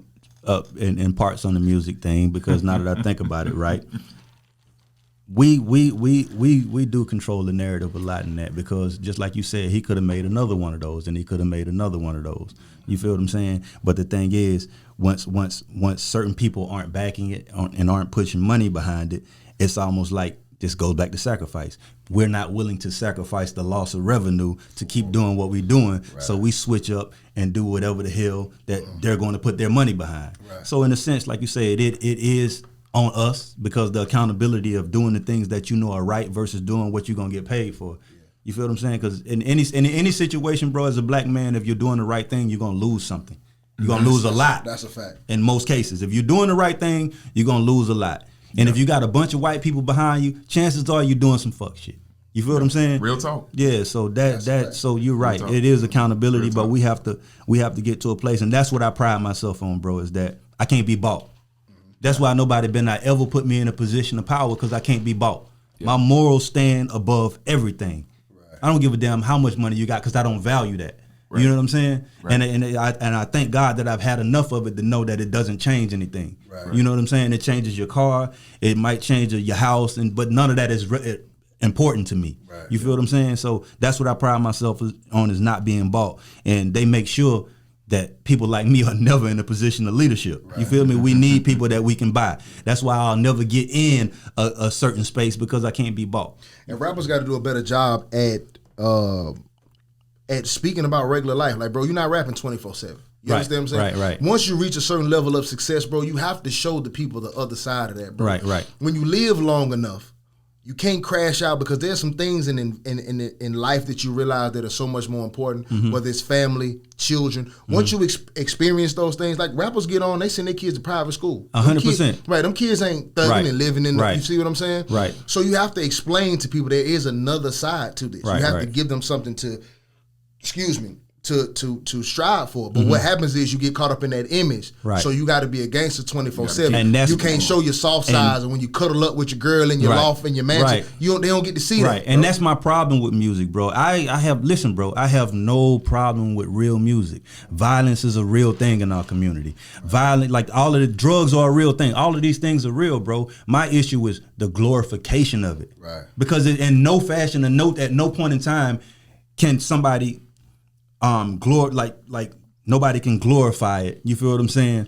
And make that okay and make that right. It's not gonna be right in any light to glorify it. So my thing is like, damn, bro, if you're gonna rap about violence and killing, make sure these kids know the flip side of that. You feel me? Like you say, explain this. That's what I liked about Pac. Pac wrote violent raps too. He had Hit 'Em Up. Yeah. You feel what I'm saying? But he also had Brenda's Got a Baby, and he also had other songs that explain to you why. He had a song, Wonder Why I Call You Bitch, and he explained exactly why I call you bitch. You feel what I'm saying? So it's just like, that's what we don't have in today's music. You feel me? And I think a lot of the times, like you say, the people who are creating the music don't even understand what they're doing, bro. Half of the music now is somebody getting in the booth on pills and lean and saying whatever come to their mind. And they don't even remember what they said the next day, but here's your son out here trying to live it. Bro, he made that up on the spot. And the new thing is antagonizing violence. That's the crazy thing. Now that's one part about, as much as rah-rah shit as I love, I'm a masculine, like, I don't know whether sports did that to me or whatever, but physical altercation is not something that bothers me. You understand what I'm saying? Right. But they're antagonizing violence, bro. They're making songs about the actual niggas they killed. Right. And they will constantly remind you that I killed this nigga. Right. So you can never let it go. Now murders and shit it's on tape. You think they can ever let that King Von shit go? No. It's on tape for me to replay. I never let it go. If I could see my homeboy, this ain't even no gang shit. This could be a regular, common, everyday working man, right? You a preacher. If somebody murdered your wife, and this is hypothetical, not, you know what I mean? I hate to use a direct example like that. But if it was on tape, bro, you can never get over that. Nah. It would make you violent. Even if you wanted to, if I could just go look at it on tape. Right. So that's just one of those things. It's like, bro, we're getting to the point now, and again, maybe it's just a generation even younger and younger. They're antagonizing violence. Yeah, now that part I don't understand. Yeah, we gotta change the narrative on what's gangster, bro. Right. Yeah, we gotta change the narrative on what's gangster, bro. Like I say, we live in a sheep culture, bro. Mm-hmm. It's one fall of the next. Right. You feel me? And if once you become that one black sheep that's brave enough to walk away from the flock, sometimes 2 or 3 of them will follow you, and 4 or 5 of them will follow you. And before you know it, the shepherd got to kill you because all the sheep following you. Right. You know what I'm saying? So it takes for somebody to step out and do that, bro. But yeah, so that's why. Bro, we just live in the sheep culture. So we. Yeah, man. Yeah. I think too. Y'all talking about this, man. I think a lot of times, man, we pay a lot of attention or raise a lot of consciousness about the symptoms of things, like, but what's the cause? Like, what's the root of that? We see the fruit of what happened, but what's the root of why that happened? Like, I think we got to pay more attention, not just to the after effect. Man, this person gone, man. They did it horribly, but why? What does that go back to? And we named out some things that we talking about, the music, the poverty, whatever it is we want to talk about. But I think at the end, once we get to the root of it, we got to own that. Like I said at the beginning, man, own that, to say, what can we do? And I know for me, man, I was talking to Bone earlier, man. I was like, bro, I don't know how many more meetings I'm going to attend, and bro, I just want to see what I can do in the area that I'm in. Like, what can I do to impact the culture, to reach out to these to the young men, and even maybe some men that want to get out, that's in it, that want to get out, but they don't know how to get out. Man, they kind of show them a different light, man. But there's some things, man, that we got to do personally. Let's talk, because one thing we do as the black culture, man, we identify problems well. And we can talk about it well, man, but I don't see a lot of execution of, man, what's the game plan to get out? Like, and not just the game plan, executing the plan. What's the plan? And then executing the plan and following it through. Because I think that even they know that, they'll talk about it, but right. And a lot of times we do talk about it, right, but nobody comes up with a solution. And this is what I say. Your plan was brilliant, but I think that to think that there are going to be enough willing people to sacrifice in that manner, I don't believe will ever happen. So I always thought about this thing, and to me, this is the simplest thing that could work. This is the simplest thing that we could do if we all band together. That's why I say we shouldn't have a political party. I talked about this thing called the black tax. Do you remember me talking about this? Okay, cool. And to black people change value within ourselves, I believe it's always going to be a problem. We are one of the only races that eye contact can be a problem, right? Because we don't necessarily see value in one another, right? I don't know whether that's subconscious or what. Right. You can see another black dude staring at you, and it's almost like one of the most sarcastic things a black person can say is, "You good?" Right. That's not a "you good." I'm not checking on you to make sure you all right. Right. I'm making sure there's no problem. You understand what I'm saying? Right. So I came up with this thing called the black tax. Okay, now check me out. Follow me now. Let's just say we didn't have a political party. We see how important voting is, right? We see when there's a heavy black turnout that we can swing the pendulum of power. You can actually, where minorities, true, but when we all get together and vote on one side, you can determine who's actually in office. You understand? Right. And for power, that's the only thing white people respect: money and power. For power, they will actually do what you ask them to do if it's to their benefit. They're not going to do anything out of compassion. Right. That's not coming. You see what I'm saying? So we had this thing that I consider the black tax, and you go to whatever side is willing to implement it, and people don't get so confused. Government and laws are just shit made up by people. 100%. Other people writing words down and signing papers and say, "Oh, y'all follow that." It's not this complicated law of the land. We're making this shit up, right? So cool. If you say, okay, I want a tax that goes strictly to black people. It's just a tax, like you pay normal taxes, right? We're not excluding ourselves from normal everyday taxes, so they still get their money, right? And whether it's everybody put in $1 from your paycheck, or you can sign a percentage on your paycheck. You don't even have to be black. If you're some other race and you feel empathetic to our cause, you can put that down when you sign up for a job on your W-2s as well. You understand what I'm saying? So if you got $10 and $2 coming from every workforce for the benefit of black people, over 10 years, man, you got billions and trillions piling up, and that's a lot of money going into one pot, right? So then we say, and again, whoever continues to keep this going and comes up with the most benefit, that's the side we'll vote for. We don't care about the rest of that shit. White people, y'all can argue about all that other shit. It's got nothing to do with us. We just want this black tax thing going, okay? Once this pot gets so big, and it's over sacrifice, this shit takes time, right? Once this pot gets so big, we need to have our own personal vote. Whether it's for our own personal president, or if we don't trust a singular person, we can vote for a group of people. You see what I'm saying? And those are the people who are now designated to use these funds as they see fit. It's for them to get jets and private planes and to go meet with all these rich billionaire people, right? And now they're not meeting from a place of need. You see what I'm saying? I'm meeting from a place of power. I'm $1 billion entity, whether it's our version of a president or our group. We flew in on a private plane bought by black dollars only. We say whatever the fuck we want to. We're backed by black dollars. So if you're not with the cause, we will come out and let our people know y'all not with that shit. We don't spend our money here. If they say don't spend our money here, we don't vote here. If they say don't vote here, you see what I'm saying? And it's a person that now I have to respect. Not only that, that money they can now go deal with foreign people and foreign policies. You understand? Because foreign people respect money and power as well. So now there's a group of people or a singular person meeting with for black agenda only. We don't care about shit else when we go meet. Hey man, you spot on, bro. It's actually other cultures are already that's how they function. Right. Jews, that's how they function. Chinese, right, Japanese. That's how they operate. That's how they doing right now. They got lobbyists. They impact government. They get laws changed on their behalf. Right now, the only group of people, bro, that still haven't It's us. Because the white people ain't gonna do it for us. No, so we can empower a group of people, bro, and it's just $1 out of people's paycheck. Right. We go waste that on weed and Newports and whatever. You won't even miss that motherfucking money, bro. Yeah. Right. But it's so hard to know where you're going when you don't know where you came from.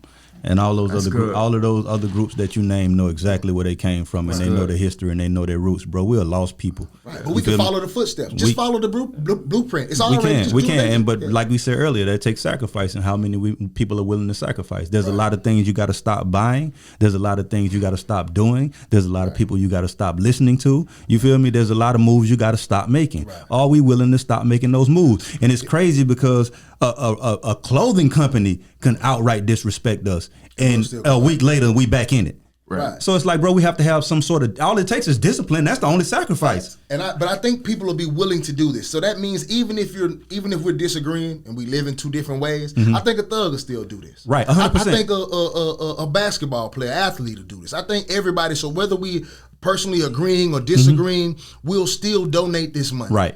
Right. Just to make ourselves feel better. And what will make it work, though, is the point I was trying to make when I blanked out earlier. When I say we're sheep culture, is that we're sheep culture, which means we'll follow anything. Yeah. So if we had, it doesn't even take we ain't got to go holler at all black people. No. We just get a few people we trust. We get a few people we trust. Yeah. You feel what I'm saying? That we do, that have a voice, that have a platform, and they construct this. You feel what I'm saying? And just like if we see LeBron in a certain shirt today, we in that shirt tomorrow. When certain people start following this, and it becomes a hashtag, before you know it, black government will be a hashtag. You feel me? And everyone will follow it. And if you're not following it, guess what? You're outcast, and nobody wants to be that. Right. So it's easy to do. That's something that can happen in a matter of months, which is crazy. Literally in months. Right. You feel what I'm saying? But it just takes somebody to step forward. Now, it does a lot of guys I follow, bro, and I'm a firm believer in this. It's like people think social media is so toxic, but there's a follow button.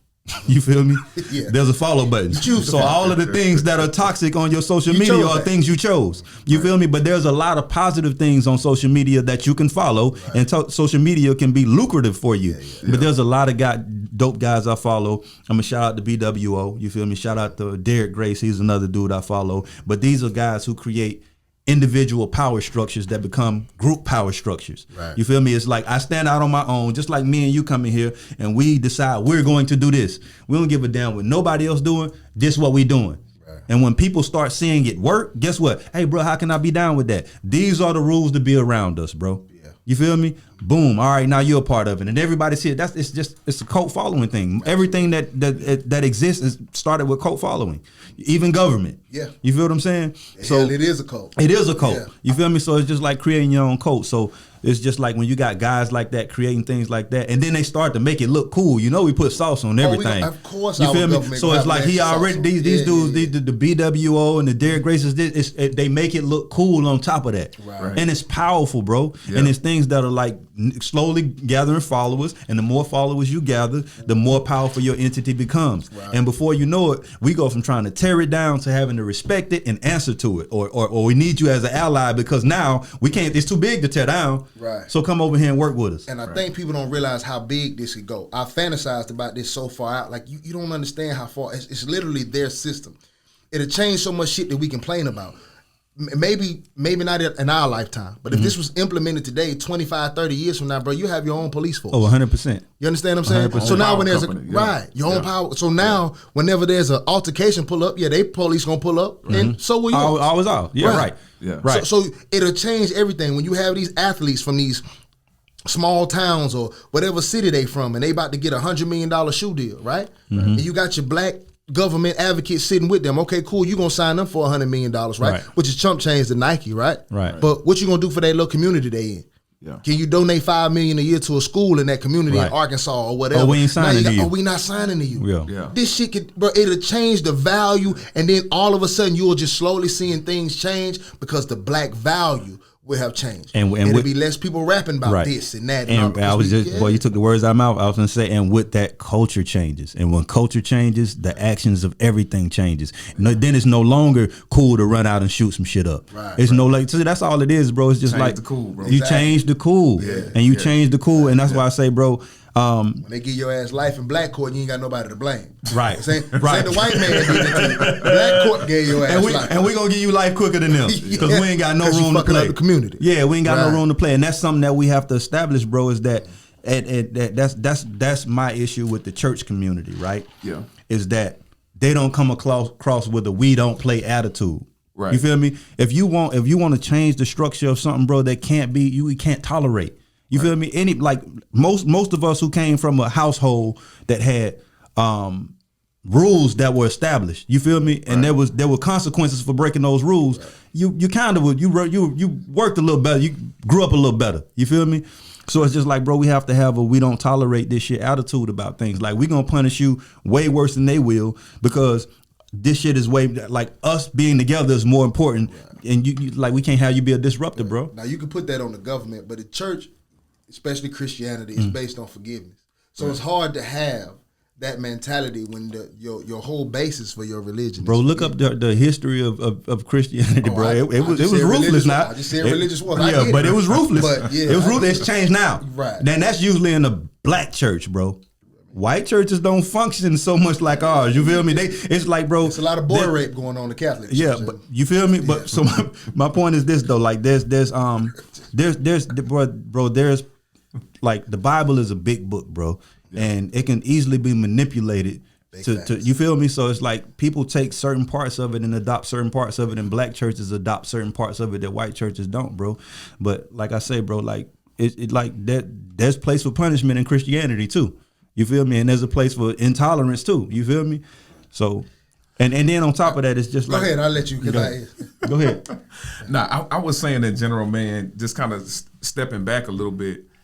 I think, man, like, big moments, man, like this past year, man, where we had several, police brutality killings, man, this year, that the way that we reacted in the past is like, man, we about to protest. We're going to burn this city down. But at the end of the day, after the smoke clears, like you just said, the only thing they respect is money and power. Right. So instead of us rallying in downtown under the bridge, man, do something with your money. Money will make them look at you and change, man. But that takes discipline and sacrifice. You have to give up a lot of things that you're comfortable with. Yeah. You got to stop watching a lot of stuff that you like to watch. Yeah. You got to stop talking to a lot of people that you like to talk to. Yeah. It takes sacrifice, and you have to sacrifice something. Yeah. And if you're not willing to give that up, and you want to burn something down or protest somewhere, don't do it in your own neighborhood. Right. It's ineffective. Right. They don't care about that. They don't have to see that. Right. You got to march in their neighborhoods if you're gonna march. Yeah. That's uncomfortable. Right. So it's like, what do we have to do to get them to go away at this point? Right. Like, marching in your own neighborhood does nothing. You have to become an equal, man. Nobody is going to, whether we understand the history of this country, we understand that black people built this country,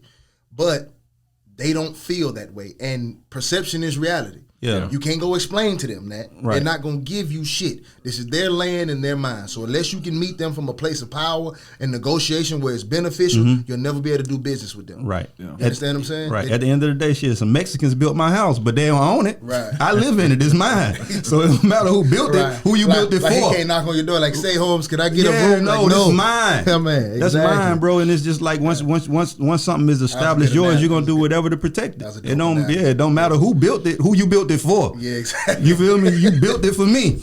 Yeah. It's mine. Yeah. So that's the way it works. Y'all don't go around saying that black people don't have no solutions. They talk about this shit on CNN all the time and no solutions. You heard it here first on Anxiety Issues Podcast. That's literally something that we can start petitioning for on the very next election, brother. So you can start doing this right now, and it's so easy, brother. Just forfeit your Democrat, get all that bias shit out your head because it don't benefit you none. You understand what I'm saying? Yeah. Anybody who's with supporting this black agenda, that's who we gonna root for, whether that nigga is in red or blue. As long as you put this on the docket and you got one time to J-fake us out, get in that office and don't do that shit. You'll be out of that bitch as fast as we put you in that motherfucker. And we need a real somebody that we built and somebody that we groomed as our representative, bro. We got to stop picking ready-made guys that can be bought. Right. We need to see this guy from the root. We got to raise him like a prince almost. You know how you raise the prince up to the king? Right. We got to do him like that. We got to have him since from 5 on up. And that's how it'll be when we get this implemented and we decide who gonna be our version of the president, it'll be somebody homegrown and that Right, we raised, 100%. And you know what's crazy? I know people gonna hate this shit though. I believe Trump would have been crazy enough to do that shit. When he was first running, 1,000%. If we had say that shit to 1,000%. him though, if he thought you was gonna support him and back him, that motherfucker was crazy enough to do that shit. Absolutely. He'd have gave you your black tag. Absolutely, bro. Absolutely. I would have never thought that I would miss him. That's crazy. And not in a million years would I feel like I would miss him, bro. Back to the regular schedule now, ain't it? It's crazy, bro. Hot sauce in your bag. Man. Hot sauce in your bag. Wow. Man. We back to regular old traditional, what you say, covert racism. That man said, if you don't vote for me, you ain't black, brother. That's insane. What? I want to understand. Who approved that? Don't they like give people messages? Can you explain the rambles to me, bro? You ever heard him talk and start heavy little bitch? Yeah, What that? I The man a robot, man. He might be the devil. But, you know, like I said, bro, that man, they say he got Alzheimer's and he old as fuck. I'm tired of That's old my thing too. presidents, That's my thing, bro. Why do we keep selecting 90-year-old men for president? And my thing is this, bro. This is what's crazy, dog. We have all of these crazy intelligent people in this world, bro. Then did 7, 8, 9 years of school, then been through the ringer, bro. Why do we keep selecting these fucking barely competent people to lead something, it's bro? Power, bro. They're ingratiated. They've done favors on top of favors and shit that you will never see, and that's why they's in those positions. Well, we need some smart motherfuckers to do some favors. Their government is set up when anything is involving power, brother, and money. It's always gonna be shit behind the scenes. You have no. That's why we talk about gambling all the time. Like, bro, this shit got to be a setup. Right. If we think they just letting billions float freely, You crazy. You a fool. You a fool. Exactly. Right. I understand that completely, bro. But even in that instant, bro, like, give me somebody competent, bro. Like Barack is the first president in my lifetime that was like that could articulate himself well. Right. You feel me? Mm-hmm. Bush couldn't do it. Clinton couldn't do it. But they didn't have to, because behind closed doors, I'm a killer for you. If you got $1 billion and you need me to push this for you, if that land over there, we need to take that. It didn't matter about how intelligent was. I'll do that for you secretly. Bro, every one of our presidents was in bunk, bro. Our presidents was in bunk. You don't got to be smart to be a savage, man. They was in bunk, bro. If you don't believe that them people in politics are killers, bro, they sentence people and they make all these rules and throw lives away and they sleep good as fucking night. I believe it. They don't give a fuck about how I've seen it. I've seen it on a local level. Hell, sitting in the courtroom and the judge give you 100 years and go to lunch like ain't never happened. What's for dinner? Yeah. Call their wife soon as they give a nigga like, what we got, chicken or steak, bitch? Yeah. They don't give a fuck.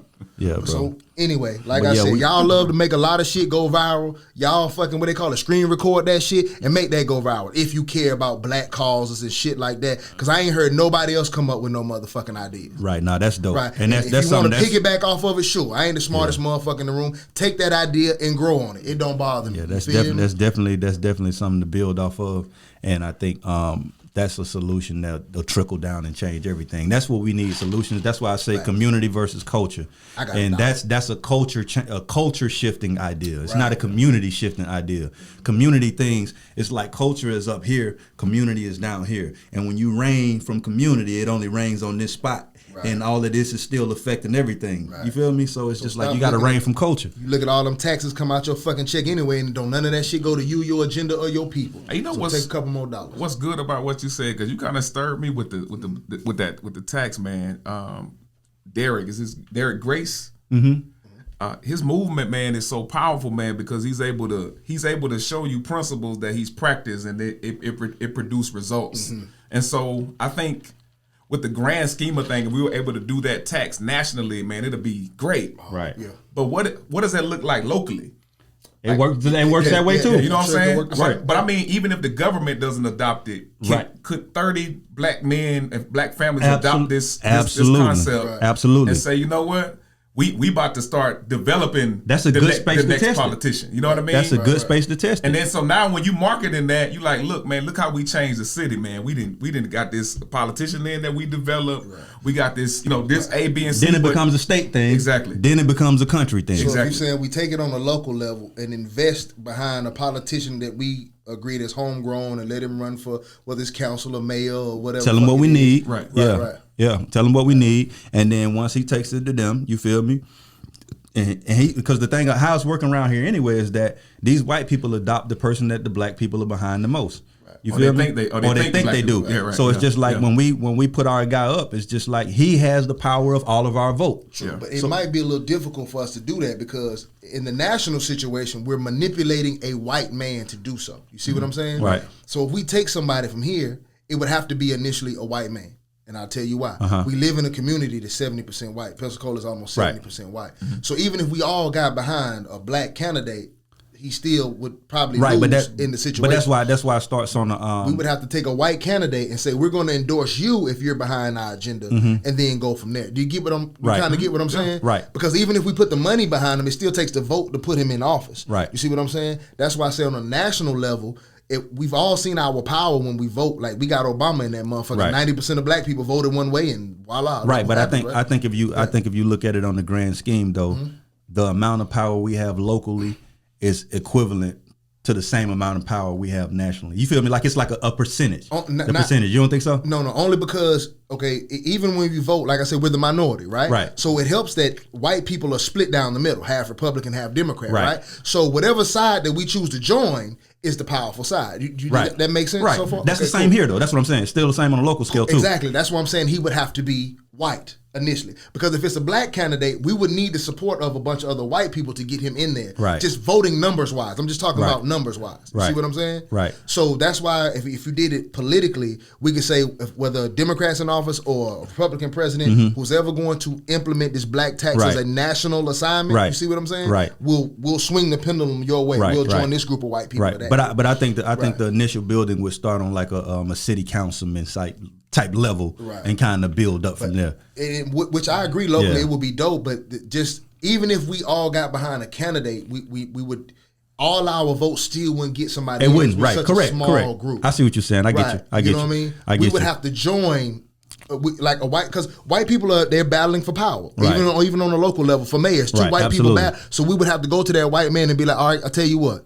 You don't know if you're gonna win, or you don't know if you're gonna win. So if you do this for us, we'll all come vote for you. And now you're the powerful. That's what I'm saying. So my thing is like, I understand it's gonna be two white guys at the top, right? But the thing about it is the power comes from the black dude that we're sending to let them know I got the deciding vote in my hand. The black vote is going to be the one that determines on which one of y'all are winning. So now one of those guys have to give us in our community what we want. So we got a black dude. He's not necessarily running for anything. He's just the guy that goes to speak for us to say this is what we need. When he show up, they like, all right, we got to respect him because he has the whole community behind him. You feel what I'm saying? So ultimately, even in this country, there's still going to be two white men running, but I'm going to show up and say, hey, I got the black vote. Facts. Okay. That's what we want. Agreed. That's exactly what I'm saying. Because even in our community, who's that guy? Right. Who's that guy that he step into the sheriff office and say, man, this is what we need done. Exactly. And it's done. Right. He ain't even got to be the mayor or and that guy can usually be bought in our community. And we have to fund him. Right. We can't send him in there with any white dollars back. We have to fund him to a way that he can turn down white dollars. Right. When a white person tries to come and influence him, no, we straight. No, thank you. Right. Because if this shit get out, and that's the black tax. We all start taking $3-4 out of our check. There's a lot of us, bro. You feel me? That's a lot. And extra money that you want to push if you want to do more. We might be minority, but you can go look at statistics. Nobody spends more money than us. No. Don't act like we don't have the money. Right. We got it. We blow money faster than anybody. Right. Yeah. So that would definitely be crazy, and that's something we can implement on a local level, bro, and change the world. Like from right here. You feel me? Just doing it on a local level, finding our guy. Because I just went through this, bro. Even just like in the city council race, it was like I had all these guys reaching out to me because they knew my influence on our community. Wow. So it's like, hey, bro, I want you to come, you know what I'm saying? Like, I want you to back me. You feel me? I want you to let the people know you with me. Wow. You know what I'm saying? And there's like 4 or 5 guys doing this. You know what I'm saying? And it was effective. So my thing is to be like, let's say I got the community. You feel me? So now, because I have the community, I have control of this guy. You know what I'm saying? So I'm going to say, now we don't even need him. He need me. So I say, hey, this is what we want. And I tell him. You feel me? And then he goes to them. You feel me? So it's a trickle down effect either way. So it's just like, even if we can't get the guy in position to do what we want to do, we come together and pick our own person out of our group and we send him to him. And the biggest thing that we can't do, because I know my people, The only thing that can destroy this plan is us. You understand? We cannot look at this man and look at his life and compare it to ours. Right. If this man becomes rich and wealthy, that is perfectly we got fine. to let him have that. Right. Yeah. He is doing his job, and he just has a very powerful job, which is going to come with money, a nice life. You cannot look at his life, what he need my $5 Right. for. Bitch, what do you need it for?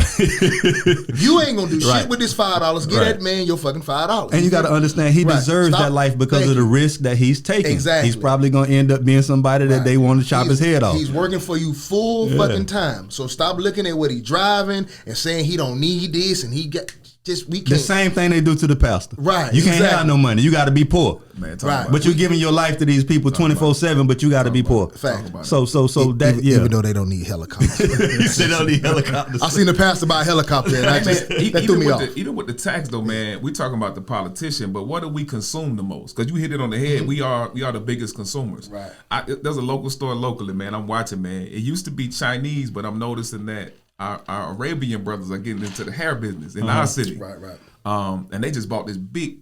It's probably like a almost like a 10,000 square foot building where they about to start bringing in this hair because they know we consuming it. Right. What if that black tax and you had the right control of your community? When we start saying, look, if you buy hair, all of us are gonna buy hair here. Right. Yeah. We want that money. There it is. Now we might pay our employees, but the profit of that will go back into this pot that we got that we gonna feed back into this.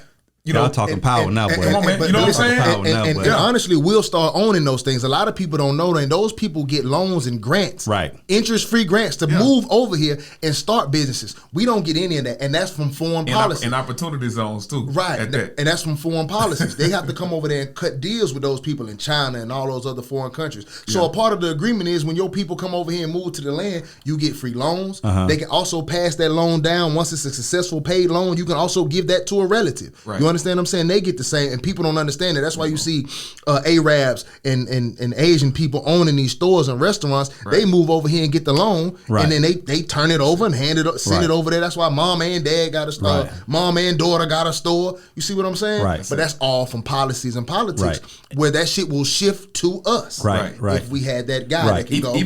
Even with food stamps, why don't we have a grocery store?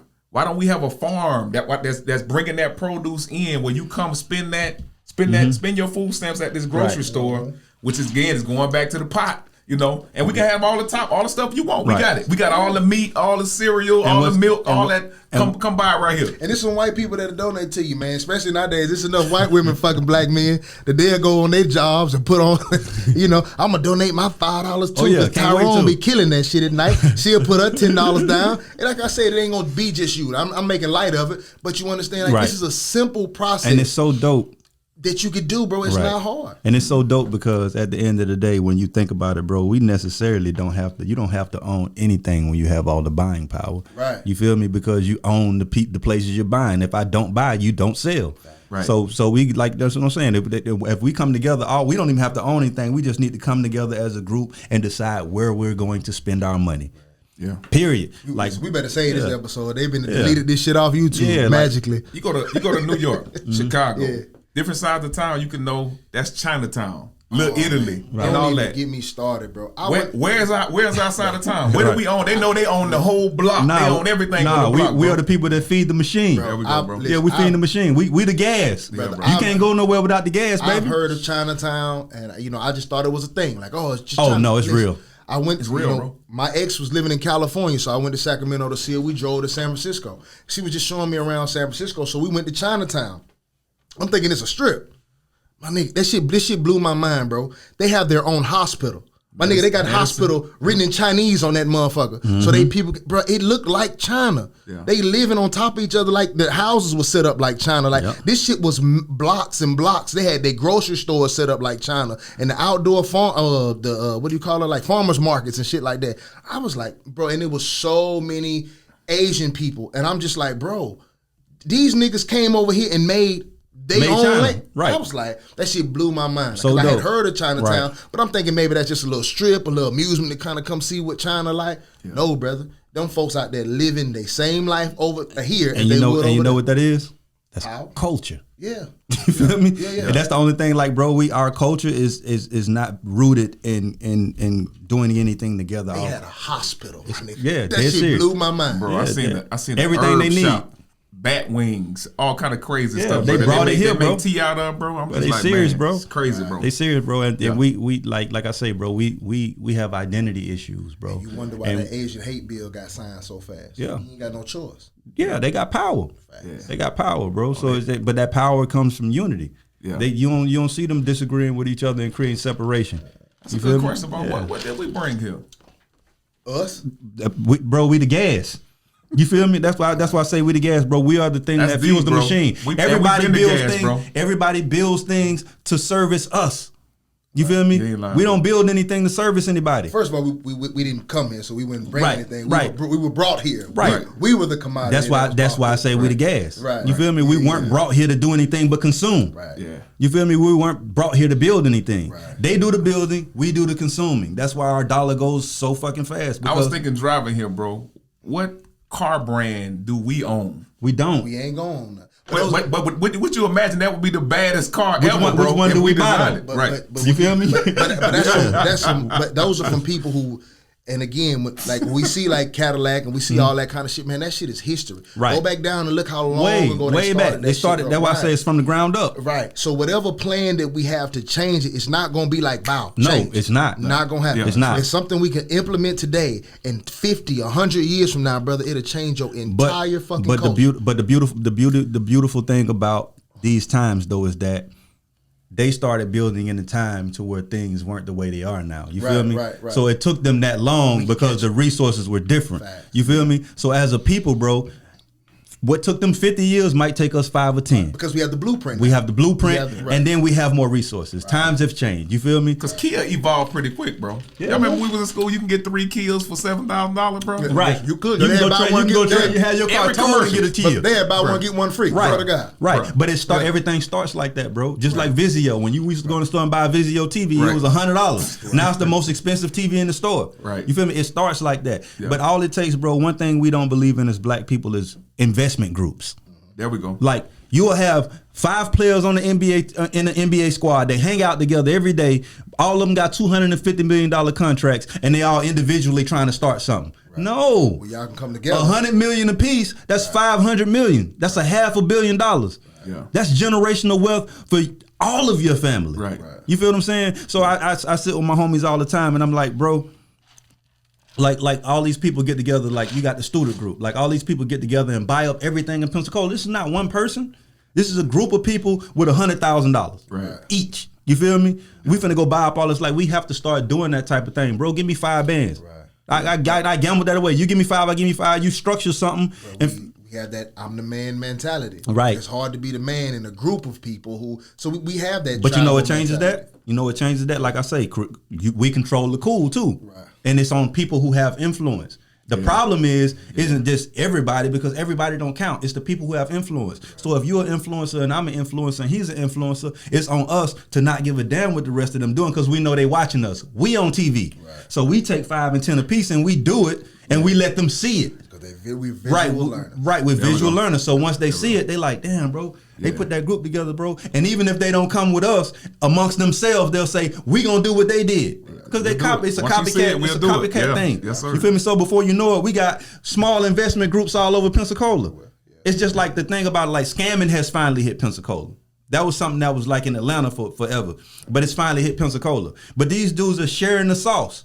You feel me? So now it went from this guy and these little dudes doing it to these dudes watching them do it to them doing it. So everything Come is teach me yeah. shit, man. Yeah, my point is that, bro, everything is just like you say with visual learners, and it takes for the influencers. Just my thing is I do things on purpose to be seen. Like I'll do things in front of my kids so they can see it. I don't speak on it. I just do it so they can see it.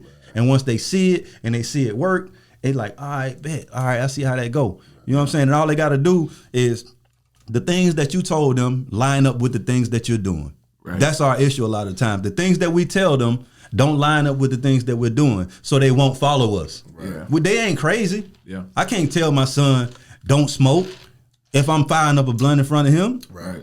You feel me? I'm going against the grain. Like, bro, obviously it is cool. You feel me? Right. Yeah. So that's just the way it works, bro. But yeah, the influence is just like there's a responsibility that's placed on people who are being seen, whether you want it or not. That's true, man. Yeah.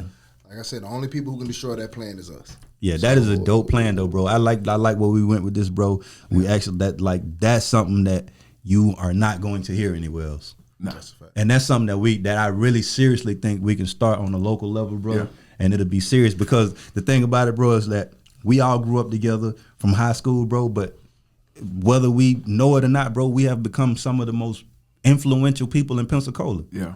Period. When they call meetings, bro, it's all my peers, guys that I grew up with. Right. I've been from the mud with. Like, you feel me? Yeah. I knew you before you who you were. And it's just like a respect thing there. But it's just like, bro, when we have meetings, it's just us. So it's like when you look around, you're like, bro, we have the power to change something. They're not calling you for nothing. Right. You know what I'm saying? So if you're somebody that's being called upon, man, take that responsibility seriously and know that you can change something, bro. I just think we have this thing to where if we don't like to save because it takes long. You feel me? Right. We like $2, $3, $4. You feel me? But it's just like when you think about the plan and you map it out and you see how it's going to be later, it makes it a little easier to save. But we have to go into things like with a plan and knowing that, bro, that nothing you're doing is in vain and all of it counts. Yeah. And that you do have a voice and you do have power because sometimes we don't feel like we don't have a voice when people don't hear what we say the first time. Yeah. But you just got to keep using it. Yes, sir. Dope pod, man. We going on 2 hours.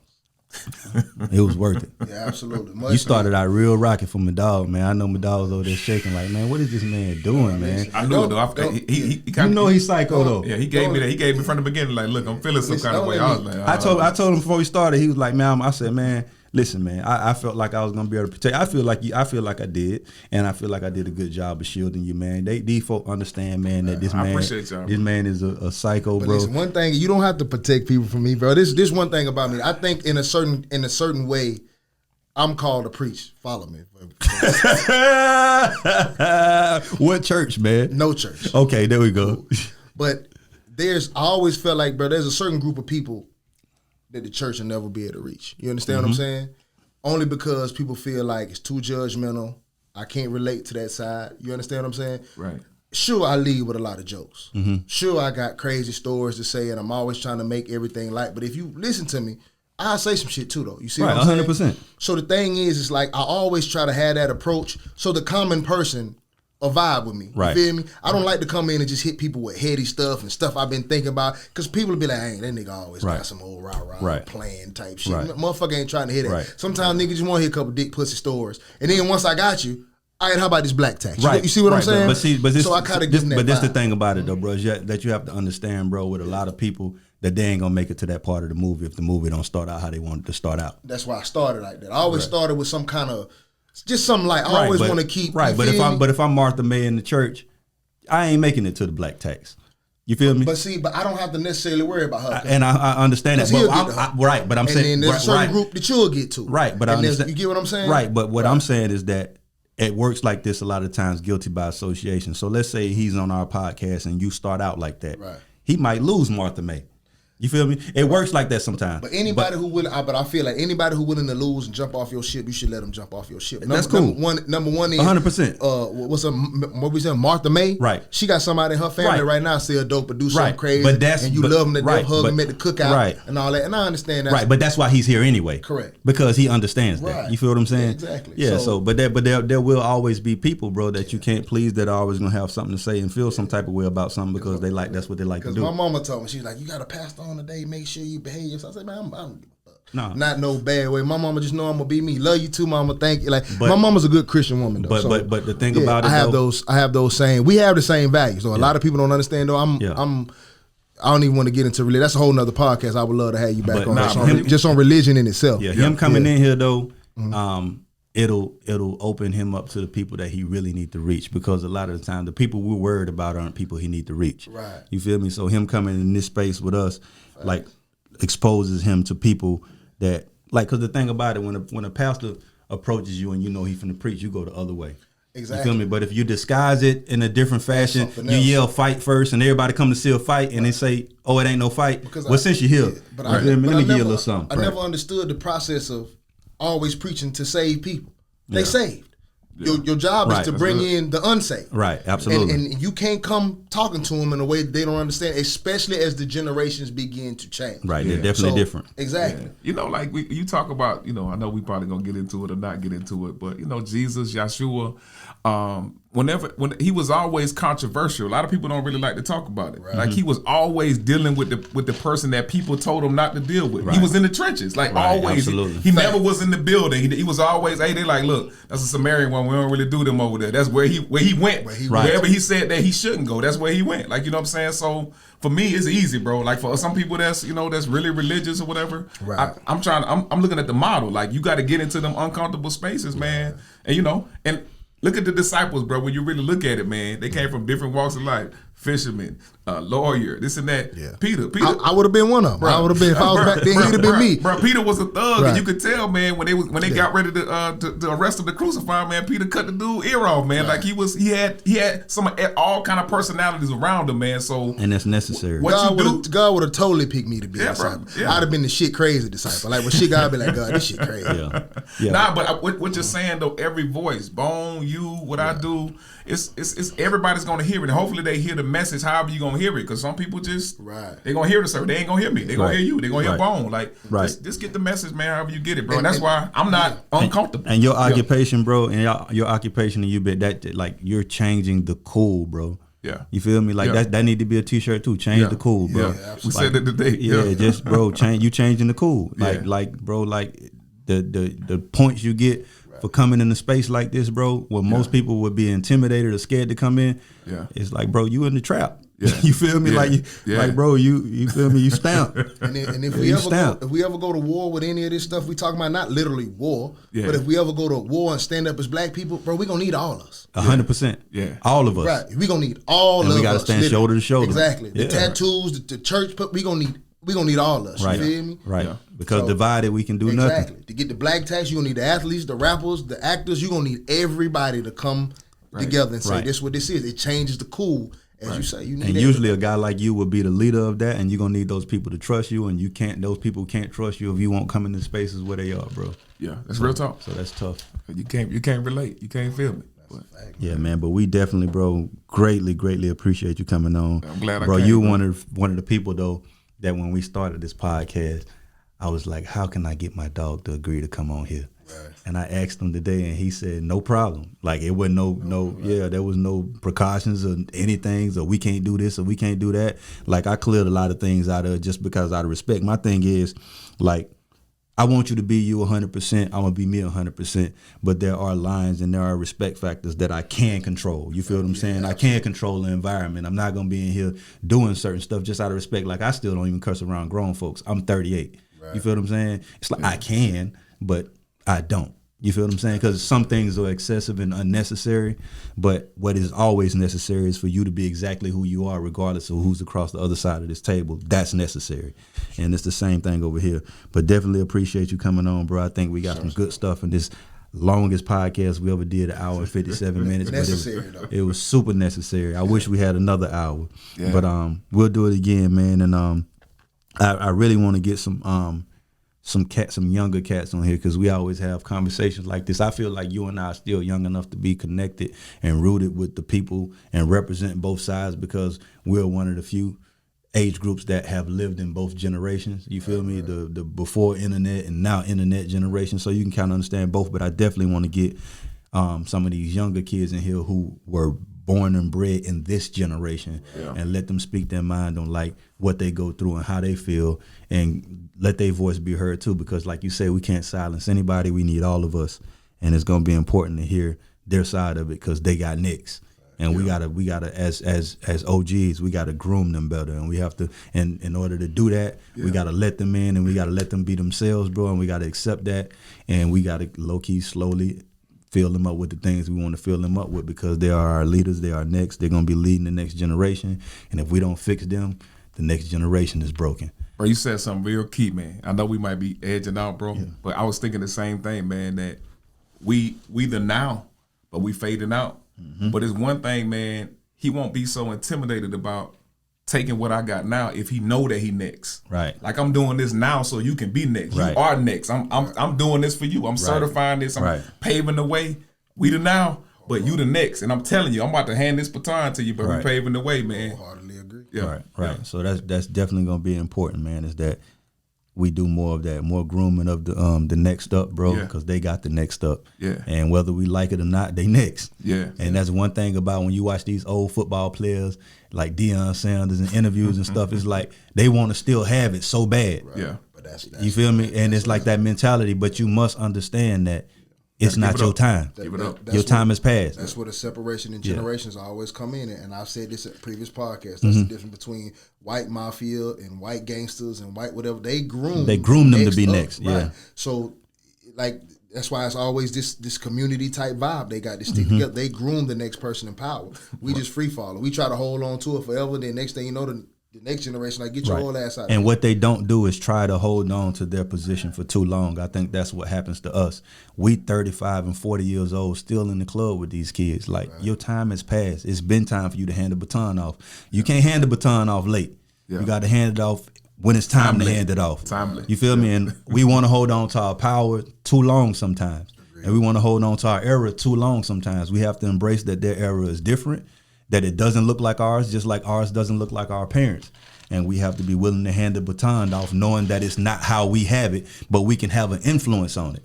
You feel me? You're not going to change it completely, but you definitely want to have an influence on it and instill certain things that are the most important things. Character, you feel me? How you move. We might not be able to get you to pull your gold teeth out or move a certain way, but those things aren't important. Right. It's the things that are rooted deeply inside of you that's important, and those are the things that we got to put inside these kids, man. But this is the Anxiety Issues Podcast. I am Boneface. This is Adam Taylor. This is my homie Larry Watson, and we out.